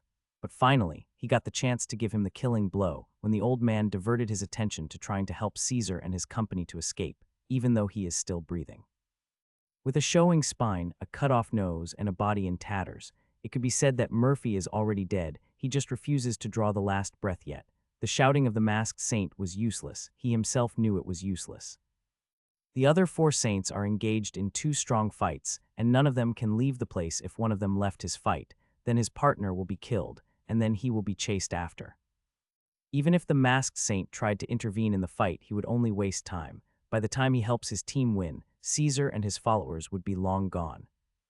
"Ha, give up already. No one can reach the three boys now. No one." Ha, old man Morphy laughed out loud in a coarse voice. With every word he say, blood sprays from his mouth. He truly resembled a demon at this stage. "Shut up, they're just three kids at the 9th level, and there are 4 knights between levels 14-16 are chasing them. Do you really think that they will survive today? You are just earning them a few extra seconds by dying, you old bastard." Boom. Hearing the sound of the explosion of power, all the fighting stopped for a moment. The features of Murphy and the two of the Bradley family turned extremely ugly. This was an all-out attack of a level 16 knight. Ha, it looks like one of the 3 mice got killed, didn't I tell you? There is no escape today for anyone here, neither you saints nor those kids. Now let me go kill the other 2. The masked saint roared in laughter and got ready to speed up and start searching. Boom. The masked saint stopped midway. This was also a level 16 knight's full attack, but the source of the sound was in a completely different place, and the strangest thing is that it's the exact same attack. The same energy and the same explosion, but in a completely different location. The problem is, it's impossible for a level 16 person to travel all this distance in a short period. BOOOM the third. The same attack in a different direction. There was one thing going in everyone's mind. That's impossible. Assuming that the knight moved at such an irrational speed, it is unreasonable for him to produce the same attack as this. At least it would differ a little to be a little stronger or a little weaker. Such a perfect match is practically impossible. What's going on? At this point, the clash between the saints was already stopped, and all of them focused their minds and souls on the directions from which the attack came, all trying to find a logical explanation, or in a more correct sense. All was trying except for one. Ha ha ha ha, you idiots, you messed with the wrong person. You messed with the wrong person. Murphy laughed hysterically and suddenly fell to his knees and started spitting blood. He had reached his limits. The masked saint did not pay any attention to the half-dead old bullshit. He turned towards the place from which the last explosion came and jumped towards it. But immediately after the jump, he felt a weight pulling him down. When he looked at his foot, he found an old man who seemed to be coming out of the bottom of hell clinging to him. Old bastard. Why don't you just die? BOOM. A fourth explosion exploded near the scene of explosion number 2, which made everyone go even more crazy. The masked saint continued hitting Murphy in the face, and the rest of the 4 saints continued trying to smuggle one of them towards the explosions. But to no avail. It's been a full minute since the last explosion. Nothing else was heard after that, and none of the knights who had left returned. And old man Murphy finally died. When the masked saint finally smashed his skull, he headed straight for the nearest explosion site, while the other 6 saints tactically halted their fight about half-minute ago already. After all, none can kill the other side. It resulted in nothing more than exhausting themselves. After the masked saint left, a Bradley family saint looked at the other. Let's go. Where to? None of you will move today. One of the 4 Dolivarian saints panicked. You can fight us as equals because of your numbers, but if we try to escape, we are much faster individually. Maybe if your boss was here, you would catch one of us, but now, impossible, but you are welcome to try. The 4 of them gritted their teeth and stood helpless to respond. They already knew this and had been mentally prepared for their mission to be exposed to the public ever since these 2 appeared. The 4 stood idly by as one of the Bradleys came forward and took Murphy's body. Then the 2 immediately retreated toward the city. Wait for me, don't leave me here. John let out a terrified cry, then started jumping behind the 2 saints. The 4 Dolivarian saints exchanged looks, and the strongest of them shook his head. Then they immediately headed towards their boss's location to help the search for the 3 secret weapons of the Black Sun Kingdom. They must be killed or captured at any cost to have their power source investigated. They are far more valuable than a few random saints from the Black Sun Kingdom. But when they got to their boss's side, they found what they were afraid of this, the body of the level 15 knight, missing a head. Usually it is impossible for a single attack from a level 16 person to kill a level 15 person, just like the masked saint couldn't kill old man Morphy for over a minute. But according to the scene in front of them, the one attack hit the knight at the lower area of the back of his head, a deadly and unprotected spot. In normal conditions, it is impossible to reach this spot during a fight if the strength gap isn't great, not even in a surprise attack. Gather me the rest of the bodies of those clowns. The anger of the masked saint was evident in every word he said. Although he did not know for certain what happened in the rest of the locations of the explosions, the sample in front of him is enough to give him an idea. Whatever happened, it did not end well for them. Big brother, isn't it the first time we look for the 3 targets? What targets, huh? What targets? It has been a few minutes since the last explosion. With the speed and disappearing ability they showed before, it is impossible to know where they are now.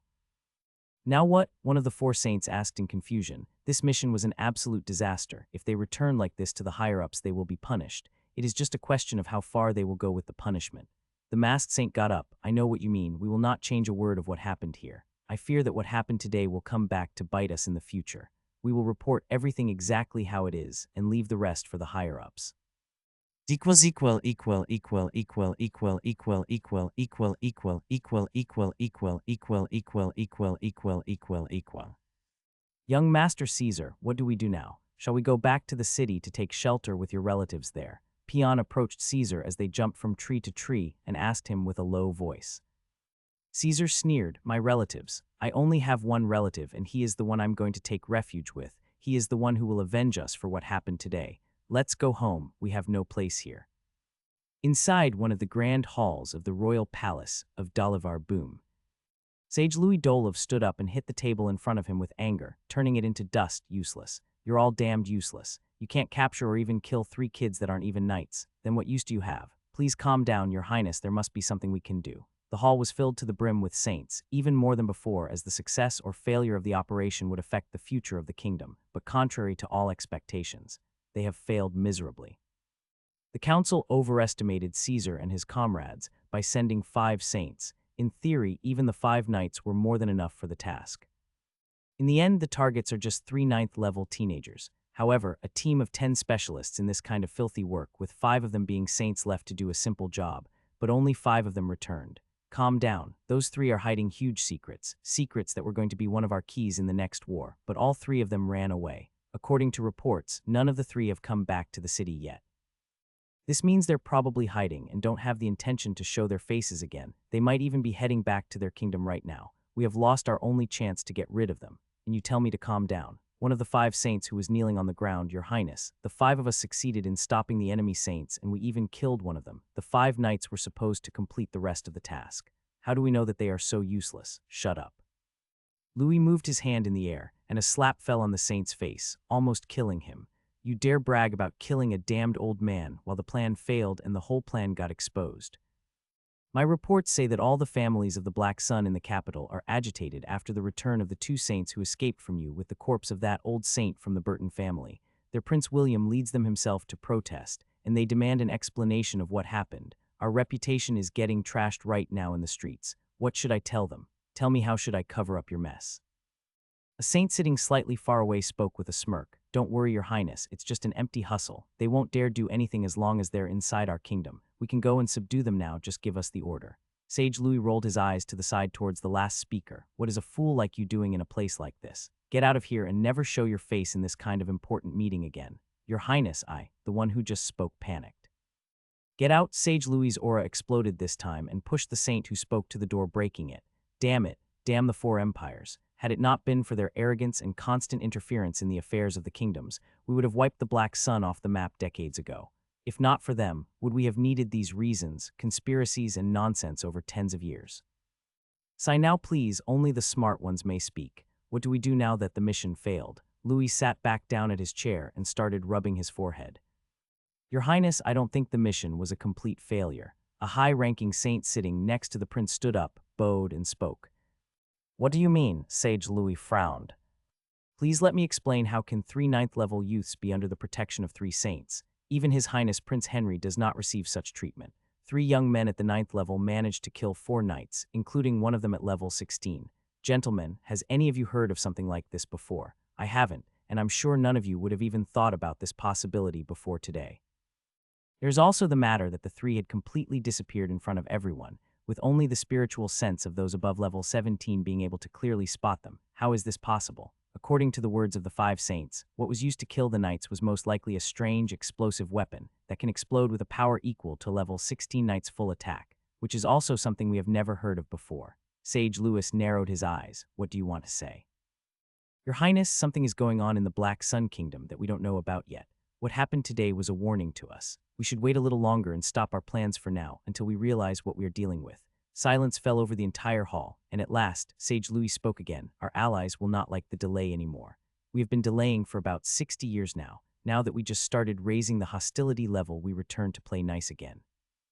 I understand that fully, Your Highness, our allies might get upset with this, but they will not like the defeat and the loss of their interests if we entered the war blindly either. They should be thankful to us that we extracted this information before it was too late. If those heavy explosive weapons and methods of disappearance suddenly appeared in a great battle between us, the consequences would have been dire. Fortunately, we have seen them now. But this also raises other questions. Why did the Black Sun Kingdom send those 3 with these incredible weapons now? Another saint intervened. I think this is clearer. Those 3 came to us to frighten us and make us cautious in our dealings with the Black Sun Kingdom. I bet these weapons aren't available at all in the Black Sun Kingdom. They are just samples, and they brought them here specifically to show them to us. If it didn't appear in the assassination attempt, they would have found another way to announce them. You may ask, why would I assume that? If these weapons were available with large enough numbers to threaten us and could be used in battle, they would have kept them to themselves as secret weapons and not have shown them in this obvious threatening way. So I think they were objects that are still being tested, but they wanted to show them now because of their fear of our constant provocations towards them in recent years. I agree with Brother Sully. Out of their fear, they want to frighten us. So you both are making sense. What do we do about the Black Sun Kingdom's accusations now? Those 5 clowns have exposed us with lightning attacks, and we can no longer remain silent about the protests of Prince William and his entourage. Another saint stood and bowed. This is the easiest part, Your Highness.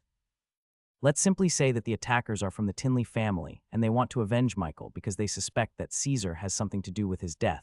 We can disclaim our responsibility and make it a personal feud between the Tinleys and the Burtons. I have no problem with this. Let me see if any of the Burton family worms dares to raise their voice against this Duke, HMPH, Duke Titus Tinley stated. But don't forget that the 3 suspicious youths and deadly weapons come from the Burton family. Perhaps it wouldn't be a good idea to make a feud between them and the border duchy of the Tinleys.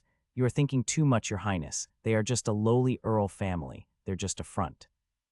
The Black Sun royal family sent these 3 youths and their weapons under the name of the Burton family, so that they would frighten us even more, telling us that they could arm even the most wretched families with these techniques and weapons if they wanted.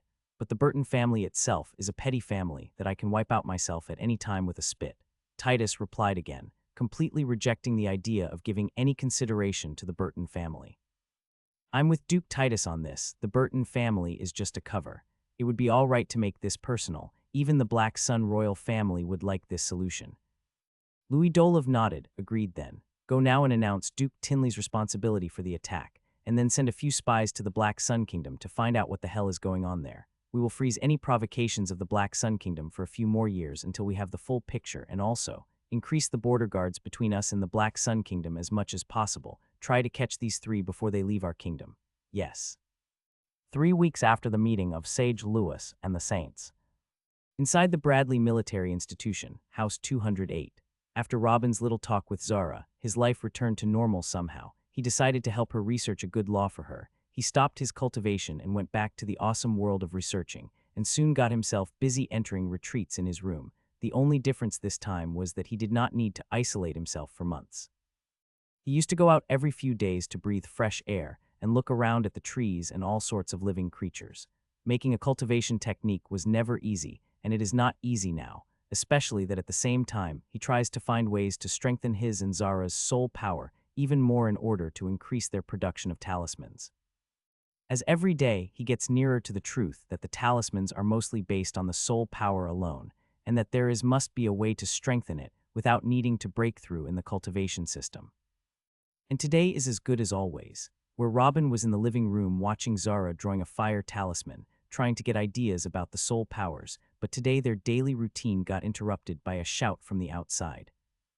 Robin, may I come in? Robin took a second to reorganize his thoughts and answered after acknowledging the voice, Billy. Haha, come on in, what are you doing here, brother? I thought you were going to be gone for a bit longer. Robin rose from his place and moved to greet his old friend with a big smile, but Billy did not return the smile. His features seemed very heavy and filled with sadness. Then he fell to his knees.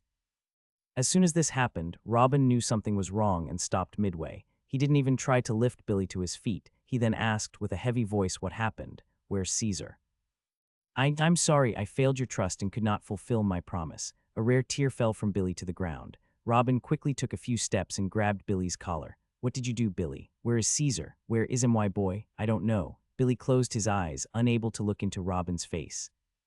What do you mean I don't know? Is he alive or not? I don't know. There was an attack and a huge battle between 8 saints when it ended. Caesar, Peon, and Theo had all gone missing, and they had totally disappeared since then. What do you mean by disappear? Why would a battle of this size happen in a damn juniors tournament? And what did Caesar have to do with it? Robin's fist got tighter. Allow me to explain to you from the beginning. It all began when Caesar and your blood brother John went to a restaurant then. Billy recalled everything that happened at the hunting event according to Caesar's story, and then recited the rest according to the Bradley Saints' narration. That is it, that all that we know after the 2 Bradleys left with Uncle Morphecops. We have no idea what happened to the 3 kids. They have just vanished. We fear that the Dolivarian Saints have captured them afterward. Robin was silent until Billy finished saying everything. He then let Billy's collar and went to sit on the couch beside Zara, who was still crying over her brother, leaving Billy still kneeling.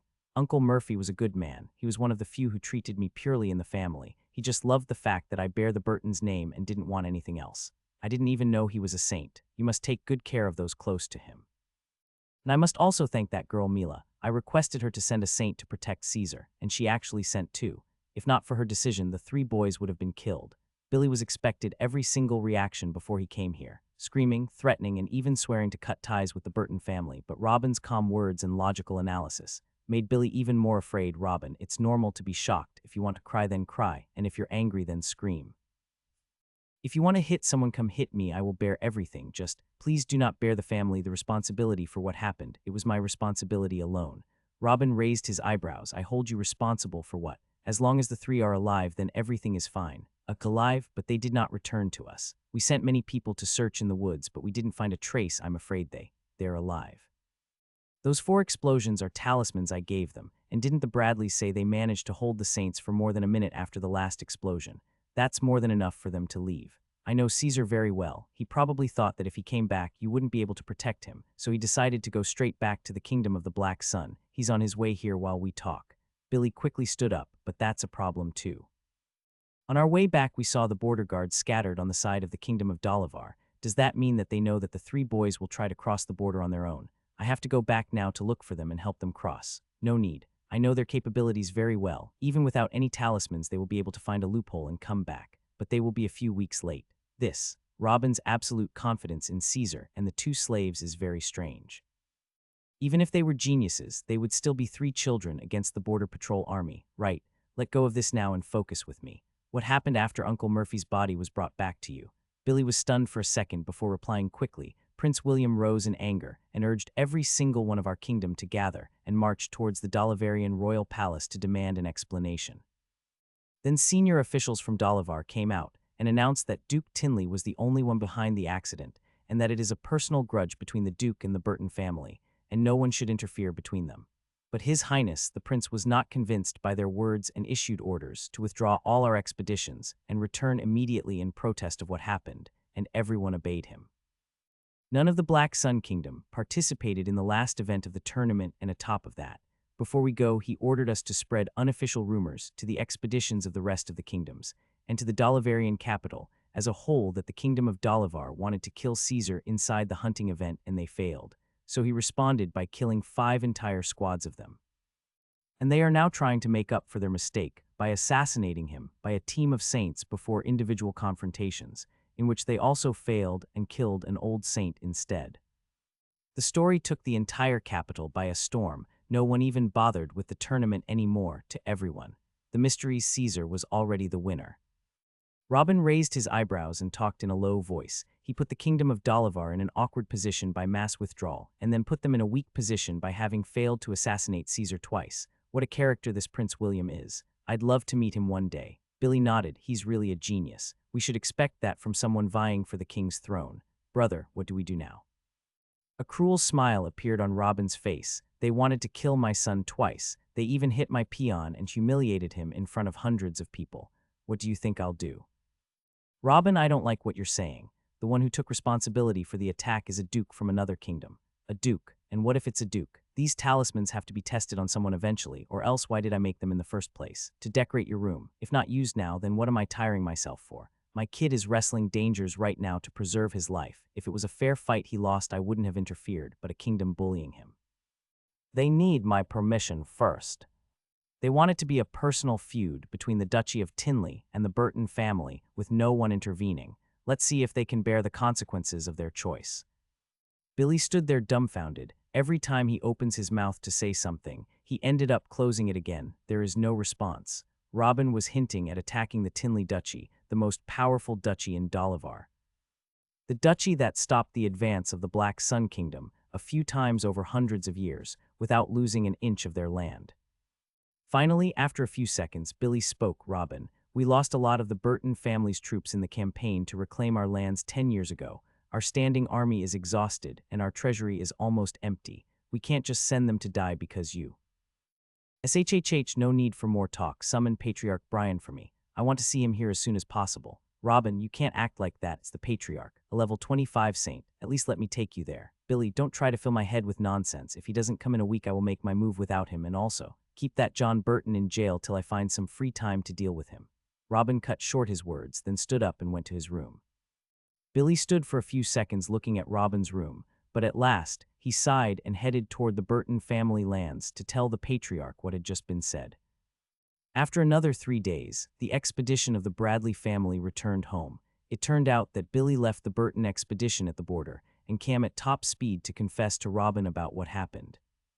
A few minutes after their arrival, Mila hurriedly came to see Robin, telling him of the unfortunate incident, but his response was, "I know, soon I'll come to see your father to talk about something big. Tell him what happened so he'll have an idea of our words." Then he entered his room again and closed the door.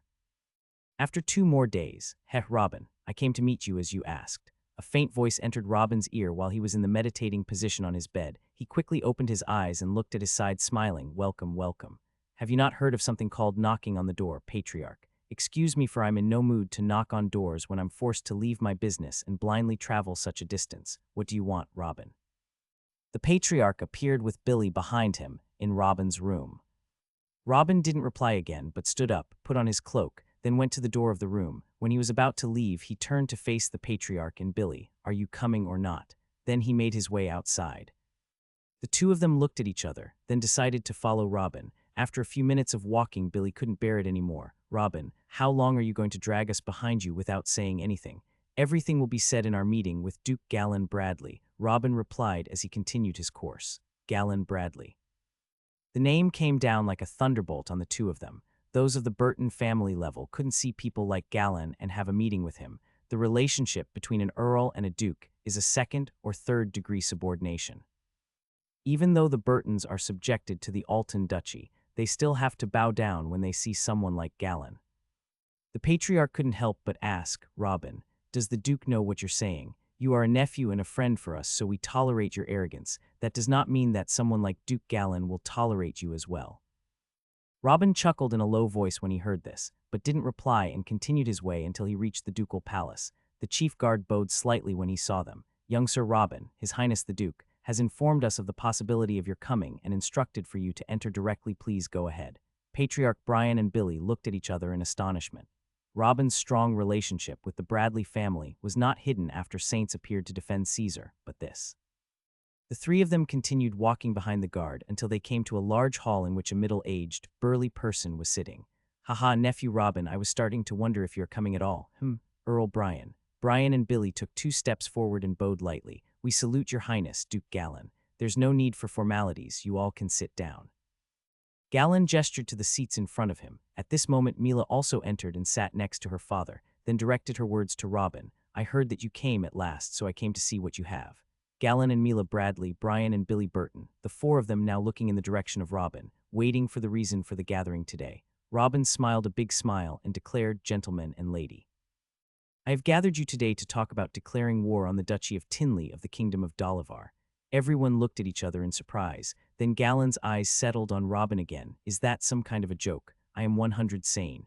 It is clear that Dolivar wants a war, and I, a good-hearted person, decided that I would give them what they want." "Robin, don't be impulsive. I understand that you are angry by their repeated harassment of Caesar, but wars affect the lives of tens of thousands and alter the economy of duchies and perhaps entire kingdoms. This is not something I can help you with just because you want to." Galen shook his head. "Sorry, Robin, the Burton family can't go to war. Just a marquis destroyed a huge portion of our army 10 years ago and took a portion of our lands in an in-kingdom war. So what would happen if it is us against a duke from another kingdom? I'm honestly flattered that you think we are that strong, but you're overestimating us." Brian shook his head. Robin nodded to both, then stated, "Then what if I give you a few thousand 6th level fire talismans and a few dozen 5-second darkness talismans?" "What?" Billy couldn't believe his ear. "When can you get all this ready?" 3 months, no. Just 2 months would be enough time to prepare your armies for invasion." Robin raised 2 fingers. Wait. What are the talismans of darkness?" Galen interfered.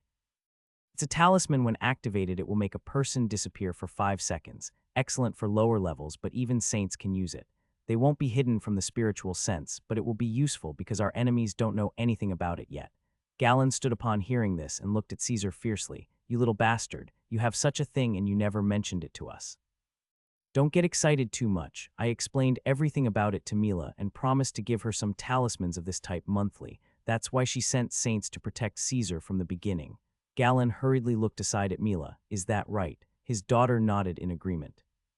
Galen sat again and was silent for a few seconds to think. then returned to look into Robin's eyes. You have already promised Mila the darkness talismans for Caesar's help, so it can't be considered a card you can use to get us into this war, and a large amount of talismans is not considered a reason either, because all of them will be used in the war that you want to start. What do you have for me? Brian nodded in agreement with Galen Bradley's words. An additional amount of talismans will greatly increase the chances of winning, but it is not enough reason to start a war in the first place. Human losses are always heavy in a war at the level of duchies, and even if they win, the land will go to the Duke and not to a small family like the Burton family. They had no interest in entering a war like this. You old farts, I hoped for some more enthusiasm for glory, and you are both thinking about benefits. Well, whatever, I'll give both of you what you want. First, the land we win from the war will entirely join the Burton family, Robin announced and pointed at Patriarch Brian. The patriarch was so confused that he didn't rejoice or refuse. He just turned his head to look at the Duke's reaction. So I think this ridiculous meeting is over. Galen laughed loudly and stood up. But before he could turn his back, Robin's voice came. As for the Bradleys, and for your efforts in this war, I'll give you the method to draw your own level 6 fire talismans. A mixture of enthusiasm, happiness, and disbelief struck Duke Galen upon hearing what Robin said. After seeing what Robin could do, especially after the spirit-revitalizing pills he had sold at the auction, he realized that he could not force him to do anything. Because forcing Robin in something would be putting him in a box. If he was stupid and forced him to only make fire talismans from the beginning, he wouldn't have invented those pills or the darkness talismans, which now he desires even more than the fire talismans. Keeping him alive, making a good relationship with him, and hoping he would continue dealing with him, was the best and only choice. In his mindset, he needed Robin's future achievements and could not do anything to him, and Robin needed him now, and that's why he will never hand him the real techniques or the methods to do all the work, because then he will be less valuable. This is why he never expected what Robin just said. Actually, he would have agreed to help if Robin swears to sell him his next few inventions. Galen tried to hide his mixed feelings and looked at Robin with bright eyes. Robin, these things can't be joked about, and I'm not going to joke about important matters like this. Help me conquer Dalavar, and you'll have a level 6 fire talismans manufacturing plant for you alone. Galen sat down again, leaned his back on the chair with his palm on his forehead. You really know how to raise interest in others. You promise me the strength I want, and the Burton family, you promise them the lands they have coveted for thousands of years. But what about you? What will you gain from this war? How? For a wise genius like you to be led to war because someone angered his son. Don't get me wrong, it is kind of pathetic. Secondly, Prince William told all the duchies, and especially the border duchies with Dalavar Stanley, Alton, Everin, that the kingdom of Dalavar seeks a great war for a reason, and that we must not fall into their snares until the intelligence department discovers the reason for their actions. I wonder how he will react when he sees me leading a war against them after his warning, while taking an Earl family with me. Your first question has 2 answers. The easiest of them is that those bastards wanted to kill my son, so I will simply kill a few tens of thousands of them. I am not some wise god. How can I have enough strength and watch those I care about getting bullied and do nothing? So what is the point of everything I do then? But honestly, this is one part of the truth. This leads us towards the harder answer, and in order to establish this fact, and for all and do not to ask me about other reasons later, let me answer the first question with a question, Your Highness Galen. I have been blessed with intelligence and tremendous research methods that qualify me to research medicine and engineering and develop the whole world if I want. But I started by developing weapons for major wars right away. Why do you think I did this? Why? Galen never asked himself this question. It is natural for a person to strive to increase his strength, right? Robin adjusted his seat and said in a serious voice, Here's the answer to this question, and with it the answer to your first question. I am a person who likes to work freely, and this freedom will only come with the extension of my absolute influence, or at least the influence of people I trust. I can't just give strangers things that strengthen their armies and elevate their status, and then they use it against me if a conflict of interest rises. Don't you agree? My previous inventions got me a safe sphere in the Burtons' and the Bradleys' territory, and I think it's a good time to increase this sphere a little. I will not lie to you, Duke Galen. I have been thinking for a while where to start expanding my sphere of influence. Duke Tinley of Dalavar presented himself to me on a golden plate, and here I am telling you that the Tinleys will not be the last. Their Duke just sped up the process a little. It's just the beginning. My ambitions are much further than that. Mila couldn't hold herself more and interfered. Why are you trying to hide the truth by talking about freedom and revenge then?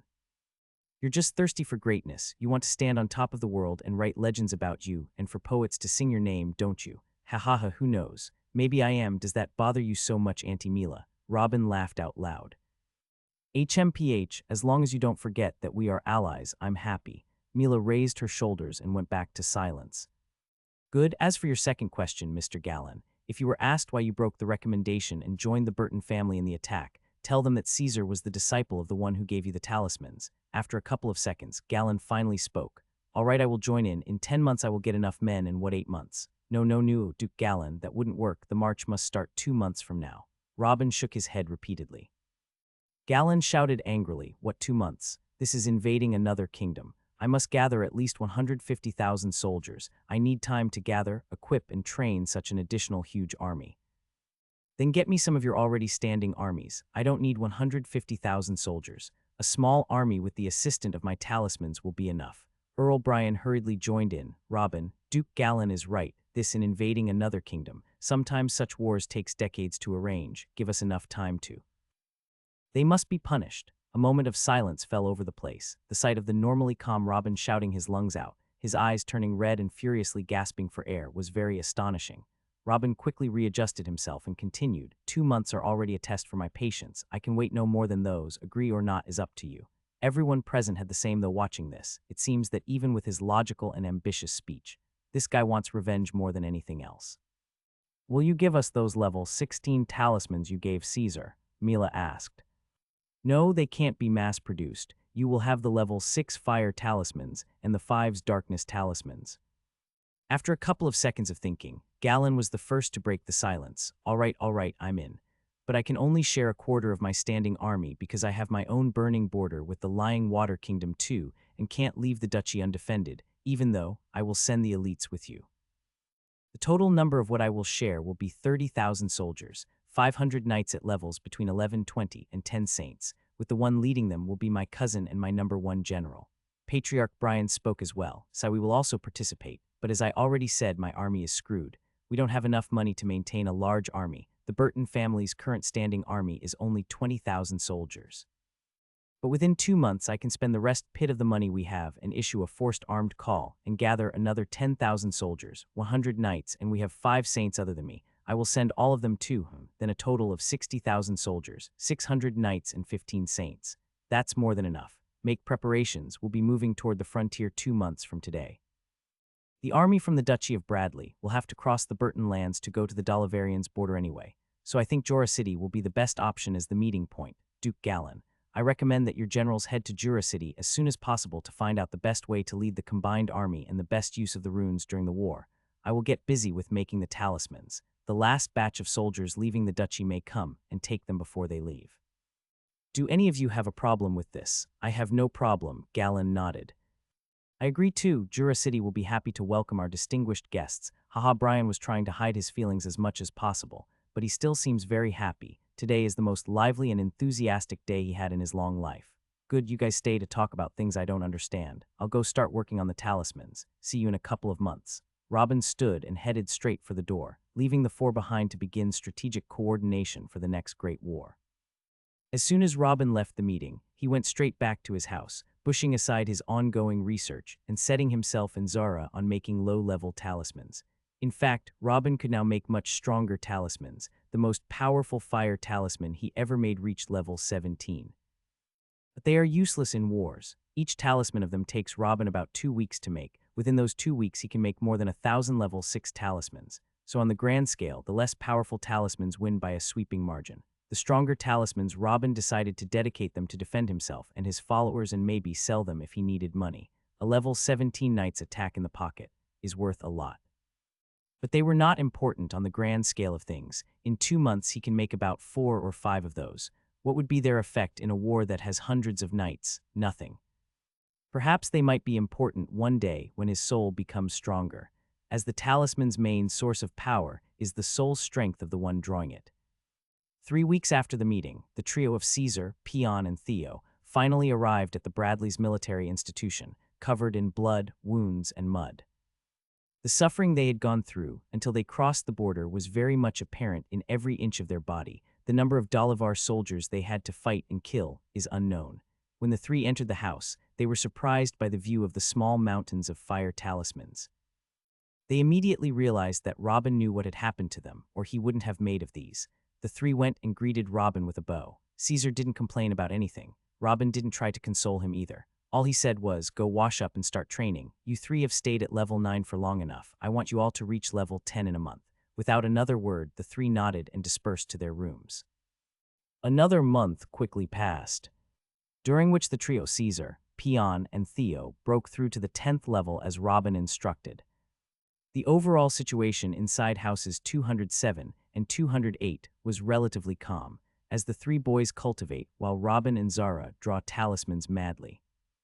But the same cannot be said about the outer world. During those 7 weeks, the duchies of Bradley and Alton were in chaos. Whenever a battalion of 1,000 soldiers is prepared in the Duchy of Bradley, they immediately head towards Jura City in the Duchy of Alton. The length of the distance, combined with the sheer number of soldiers that shook the earth with their footsteps daily, had frightened a lot of people, especially the nobles that own the lands between the Bradleys and the Burtons. They were always on guard, biting their fingernails daily in fright that one of those battalions might make a little drift and destroy them in passing. Even the commoners, who don't care about the lands and riches, were in shock and dread about the almost daily marches.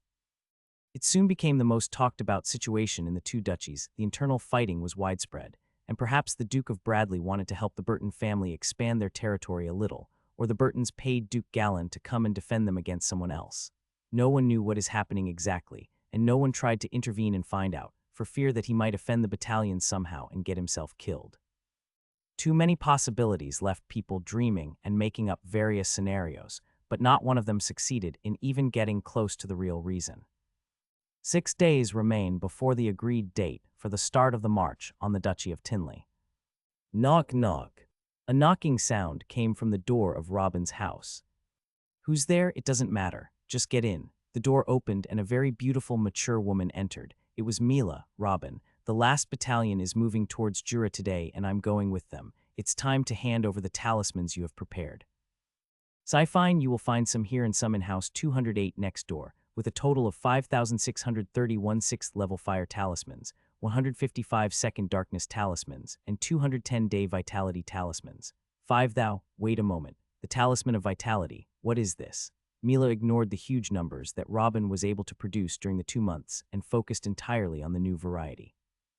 Robin looked at her. "I was working on something big before the war issue. Sadly, I didn't finish it, but I was able to benefit from my research far enough to put it into this talisman. Inside the human body, there are certain cells that are responsible for naturally healing wounds, but they are somehow slow. This is what I focused this talisman on, to simulate those cells and make the natural healing process faster by a certain extent. When the 10-day vitality talisman is activated, it will instantly speed up the natural healing process of a person. The body of whoever activates it would feel as if 10 days had passed in the blink of an eye. In other words, small wounds will heal immediately, medium wounds will heal to some extent, and the injured will be able to continue fighting, and fatal wounds will lose some of their gravity. Even if a person who has just been slaughtered activated it, his neck muscle tissues will grow fast enough to save his life before he loses all of his blood. Of course, these talismans will benefit injuries that can be healed over time, meaning their ideal use is war injuries such as stab wounds, burns, flesh cuts, etc., but they cannot heal health diseases. And it does not recharge one's energy. In fact, it uses energy to activate and work, so the one who uses it will get very tired. That's why I don't recommend using it multiple times in a successive manner, because it might suck you dry and die of exhaustion. And I think that is it. Did I make myself clear? Mila got frozen in place, not knowing what to say. One talisman of the type of vitality can save a life on the battlefield. Robin has now given her 200 new life chances. The value of a single vitality-type talisman is much, much higher than fire and darkness talismans. Its value is close to the spirit revitalizing pill, or even more. Robin, like you said to me earlier, I have to stop being amazed while I'm dealing with you. Mila sighed and turned around to get the wagons ready to collect and load the talismans on them.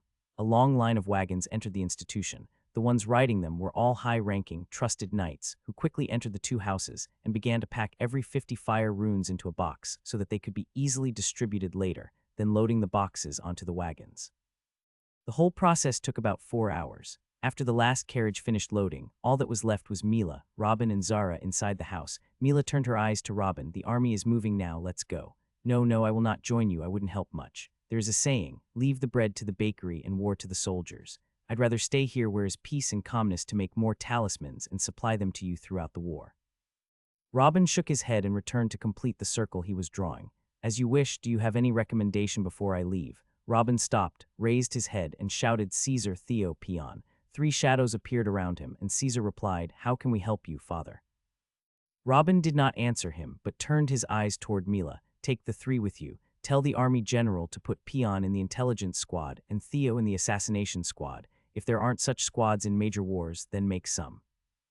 And give Caesar 100 men to lead during the battle. If he shows talent in leadership, raise his rank. And thank me later, and I will convey your wishes to the general. I'm leaving then. Take care of yourself," said Mila hesitantly.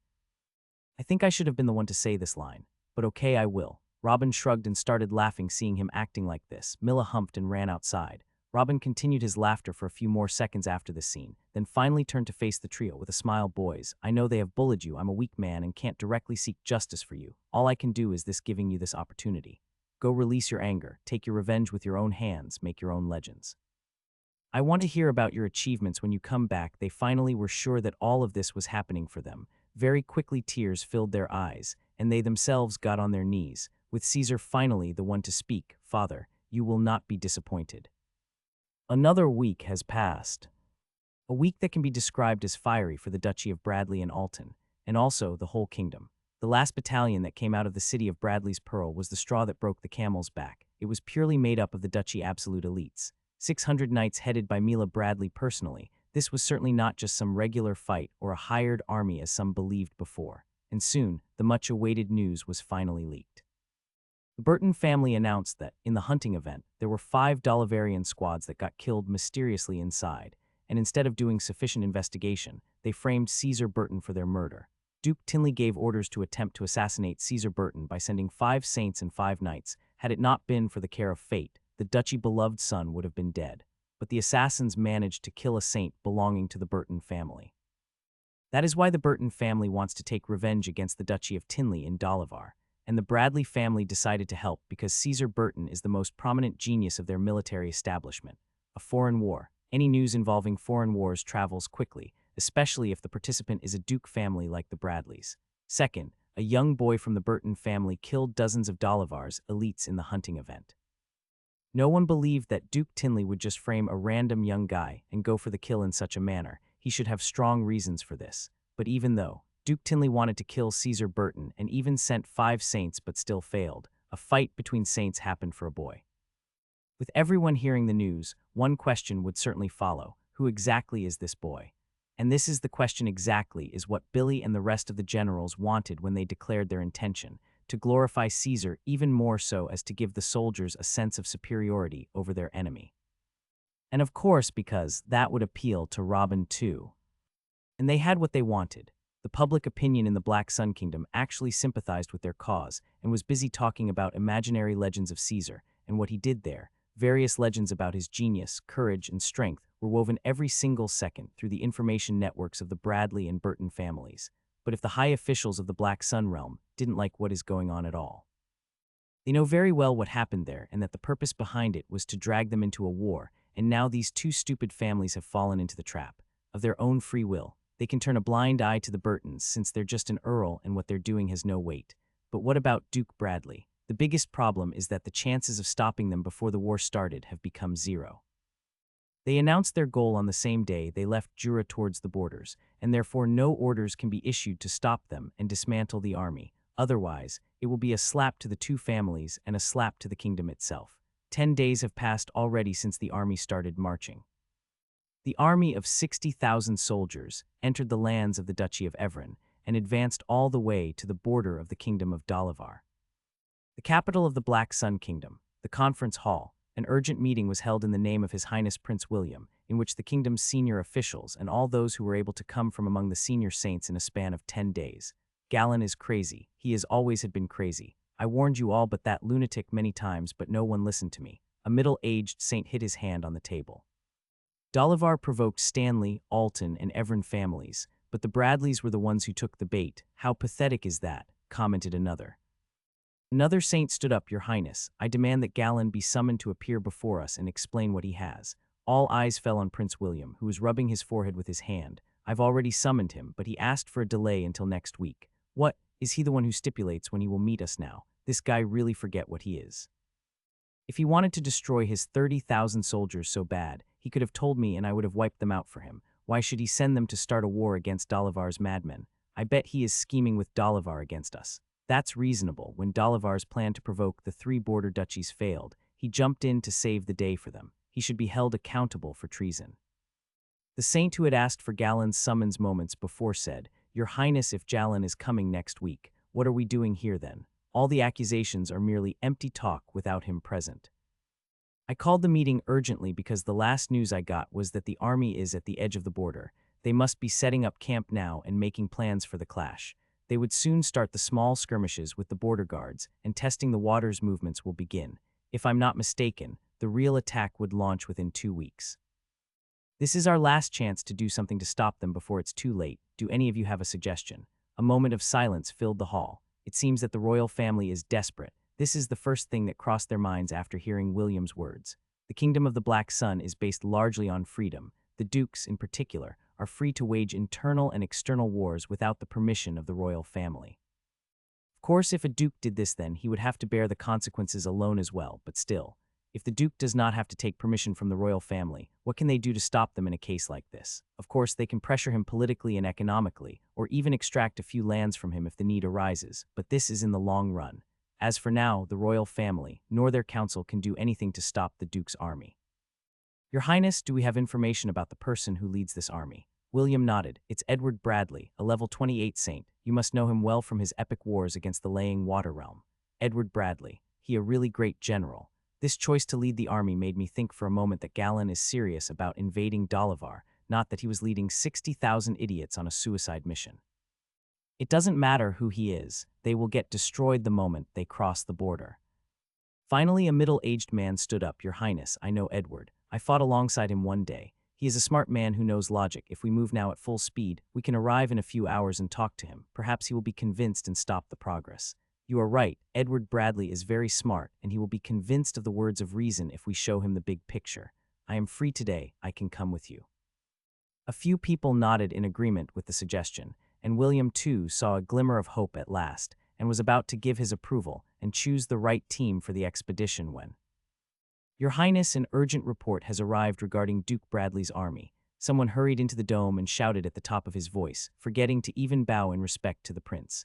William furrowed his brow. Take your breath first. What might be urgent about the army? A full day hasn't passed since they got to the border. They must still be pitching tents now. Sir, you will not believe this. The report says that they didn't stop for a second at the borders. They entered directly into the lands of Dolivar and went straight towards Baron Bato's main city. In there were an allied army of 3 baronies gathering to move toward the border together and stop our army until Viscount Cetina's army arrive. They destroyed the stronghold, wiped out or enslaved every single soldier for a total of about 40,000, and enslaved everyone else in the city. The Baron himself and his family were captured, and our side casualty is less than 500 soldiers. And right now the Duke's army is on its way to fight the allied army of Viscount Cetina that consists of 70,000 soldiers. The kingdom of Dolivar, on the border of the lands of Viscount Cetina, a middle-aged beautiful woman wearing full body armor and riding on a high-strong-looking horse. Next to her are 3 strong-looking men hovering in midair. Behind her is a large army, the end of which cannot be seen. An absolutely terrifying scene for any enemy. But the strange thing is that the features of terror are visible on the faces of the Viscount Cetina herself, and not who is on the other side. A few hours ago, this enemy entered the lands of Dolivar and crushed the allied army of the 3 baronies in their own stronghold. The whole process lasted for only 1 hour. On the other hand, the losses of the enemy army were almost negligible. 1 hour, an army of 40,000 soldiers was destroyed without harming the enemy. Now this is terrifying. How they did it, she didn't know. These are the only details they knew about the battle, as the whole army of the 3 baronies fell apart and were mysteriously slaughtered or enslaved in no time. This is why the scouts on both sides just knew the final end. None of them saw the process. The weird thing is that after such battle, it is necessary to take rest. Now that they had the Baron's stronghold, they should have hold on to it and never let go. That's how the national wars happen. The conqueror army takes a stronghold after stronghold, a city after city, and they advance very carefully and try to keep what they have for the longest time possible. But the army of the Black Sun did the exact opposite. They did not even stop to rest or collect spoils, but rather continued to advance in a straight line for almost half a day until they reached this point. Is this excessive confidence, or do all of them want to advance until the last one of them dies? In both cases, the answer is not good. Hold your positions. Whoever moves one step without his officer's orders, he and his family will be executed. Satina shouted with all her might as she watched the enemy army approach. Then she continued with a quieter voice, "Generals of the left and right wings, start moving your legions 100 steps forward." Yes, 2 of the 3 saints in the air nodded and started giving orders to the smaller officers. Dum dum dum, the drums beat, and the 2 wings of the army, 15,000 soldiers each, began to move forward while the 40,000 soldiers' central army stood still. "General Octavi, take some escorts and go see what the hell they want from us. I don't remember having any enmity with the Black Sun Kingdom. If it can be resolved peacefully, do whatever it takes to negotiate." Yes.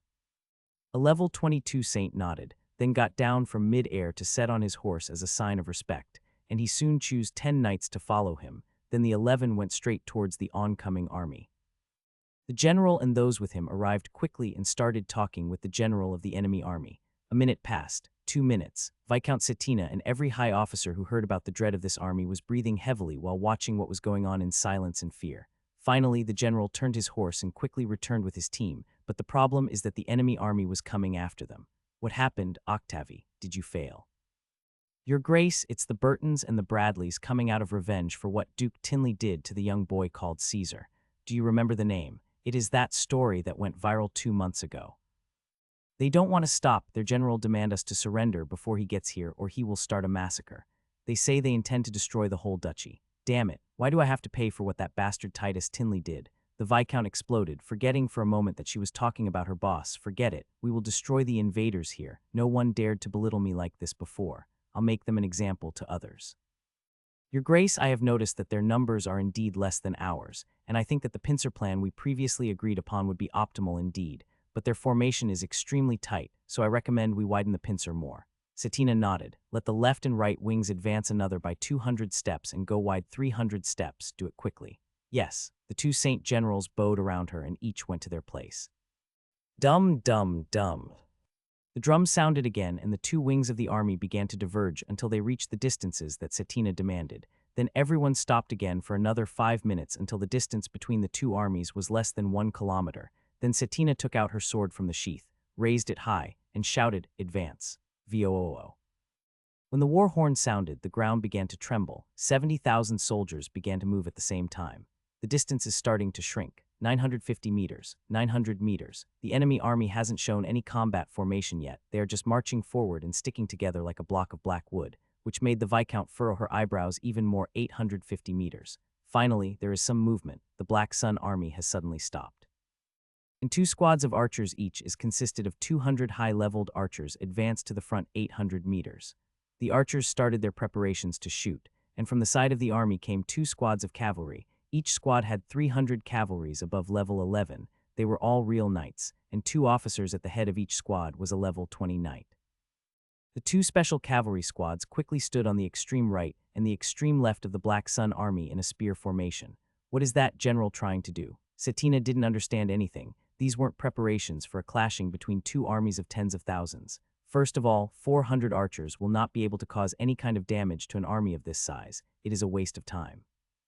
It is better for the infantry to gain momentum by running before the clash than stand behind some archers and wait for it.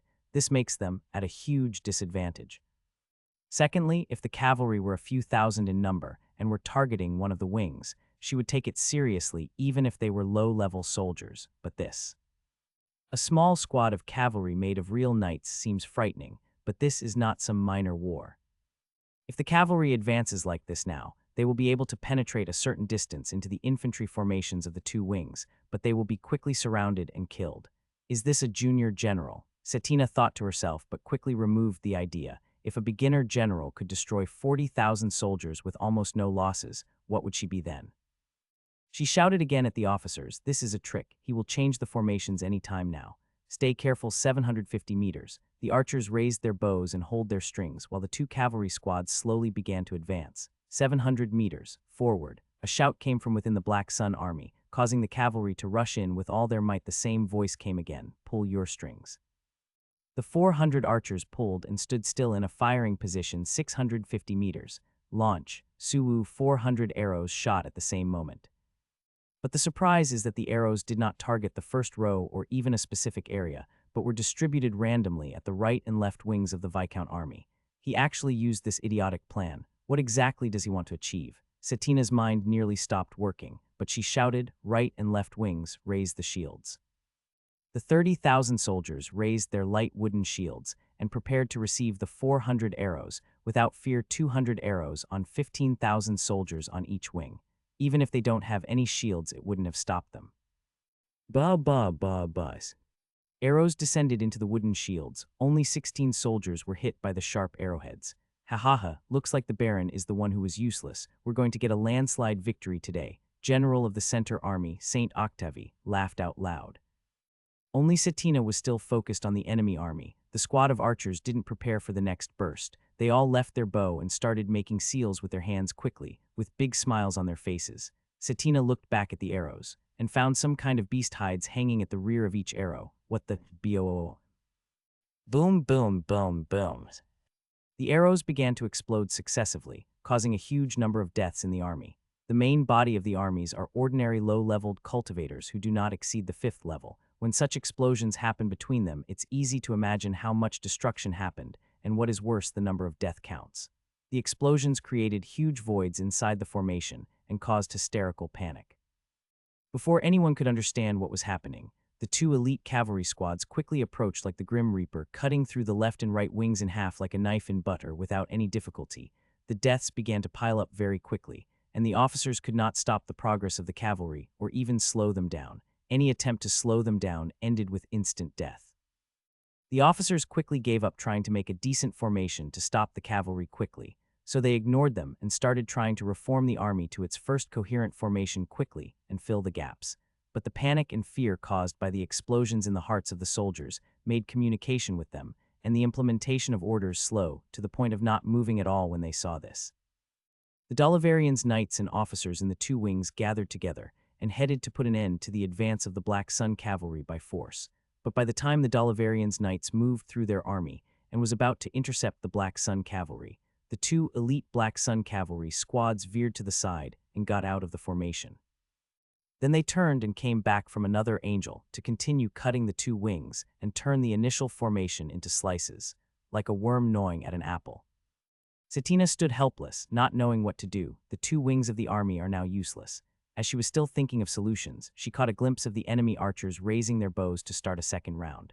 This time the 400 bows were directed at the central army. Setina quickly regained consciousness and shouted loudly, "Every man who owns a horse, hear your orders. Go and kill those archers at once." Saints help stop the second wave of arrows as the cavalry takes out the archers. Left and right wings, stop your places. Lock up the enemy cavalry within you and kill them. Don't worry about anything else. As for the central army, march full speed. Every general listened to his part of the new plan and started to implement it immediately without complaining, although the new plan includes sacrificing all of the Dolivarian cavalries, as they will certainly get destroyed after they attack the archers, and sacrificing huge numbers of infantry on the right and left wings at the hands of the enemy's cavalry of knights. It is actually the safest way. All of these decisions are to protect the central army of 40,000 soldiers. This army must reach the enemy as fast as possible and establish a close combat ground to stop those arrow attacks, or they are dead. When the close combat ground is established, then the Saints and the Free Knights can return to reorganize the ranks of the right wing and left wing armies and have joined the close war from the side as planned. That was the only option. Launch. Suwo. A new round of the explosive arrows headed towards the central army. The three Saint generals roared in front of the central army, raising their hands, and began to form a collective energy barrier to stop the arrows before they fell on the army. When Saint Octavie saw the arrows coming at him, "Hurry up, focus with me on this point. It has the most arrows, we must. PFFF. He didn't finish his words before he started spitting blood. He looked down in the direction in which he felt great pain and saw a dagger in his heart. He slowly followed the hand holding the dagger and saw a very beautiful, explosively feminine girl, giving him a cruel smile. She was a saint dressed as enemies. She appeared in front of him as like a ghost from nowhere. When the other two saints saw this, they cried out together, "Brother Octavi." They abandoned the energy shield formation and went to help their elder brother, but the enemy saint had taken her dagger out of their brother's heart and ran away. A stab in the heart is still a fatal blow for a saint, but it is still treatable. Once the treatment is rushed, the two quickly approached and grabbed their brother before he fell and tried to stop the bleeding, but a suwoosh. A voice passed by their ears. It was just then that they realized what had happened. This is bad. The arrows passed them and landed on their targets, and with a boom boom boom boom another round of explosions began. No! Viscount Cetina shouted at the top of her voice. 400 explosions in random places tore the entire squad apart. The 40,000 soldiers who were in tight rows seconds ago became like a handful of peasants scattered without the slightest bit of organization. This is without mentioning that the attacks killed or injured a few thousand soldiers. Cetina looked in the direction of her cavalry, who were sent to kill the enemy archers, and found that they were fighting against 10 saints and could no longer advance at the same time. The enemy archers were preparing their bows for a third round. She then looked back towards the two wings that had already stopped, but did not find the two squads of enemy cavalry between them. The two squads have escaped the formation before it was closed on them. And now they are coming from behind towards the central army to drill it, as happened with my right wing and left wing armies. 200 meters left until the frontal clash with the Black Sun main army. So far, 10,000 soldiers have been killed or seriously wounded. The right and left armies became completely useless, and it is impossible to return them to a combat formation anytime soon. The previously coherent central formation got destroyed by the many gaps, and the enemy cavalry are coming from behind to split them apart even more. Her own cavalry got stopped before they do anything useful, and are now engaging in a ferocious fight with the Black Sun Saints, and became vulnerable for any counterattack by any ordinary archer.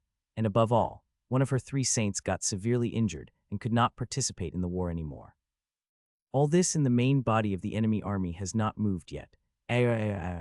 Cetina screamed with all her might, took off her helmet, and tossed it aside, before casting a long look at the enemy army general on the other side, who had a slight smile on his face.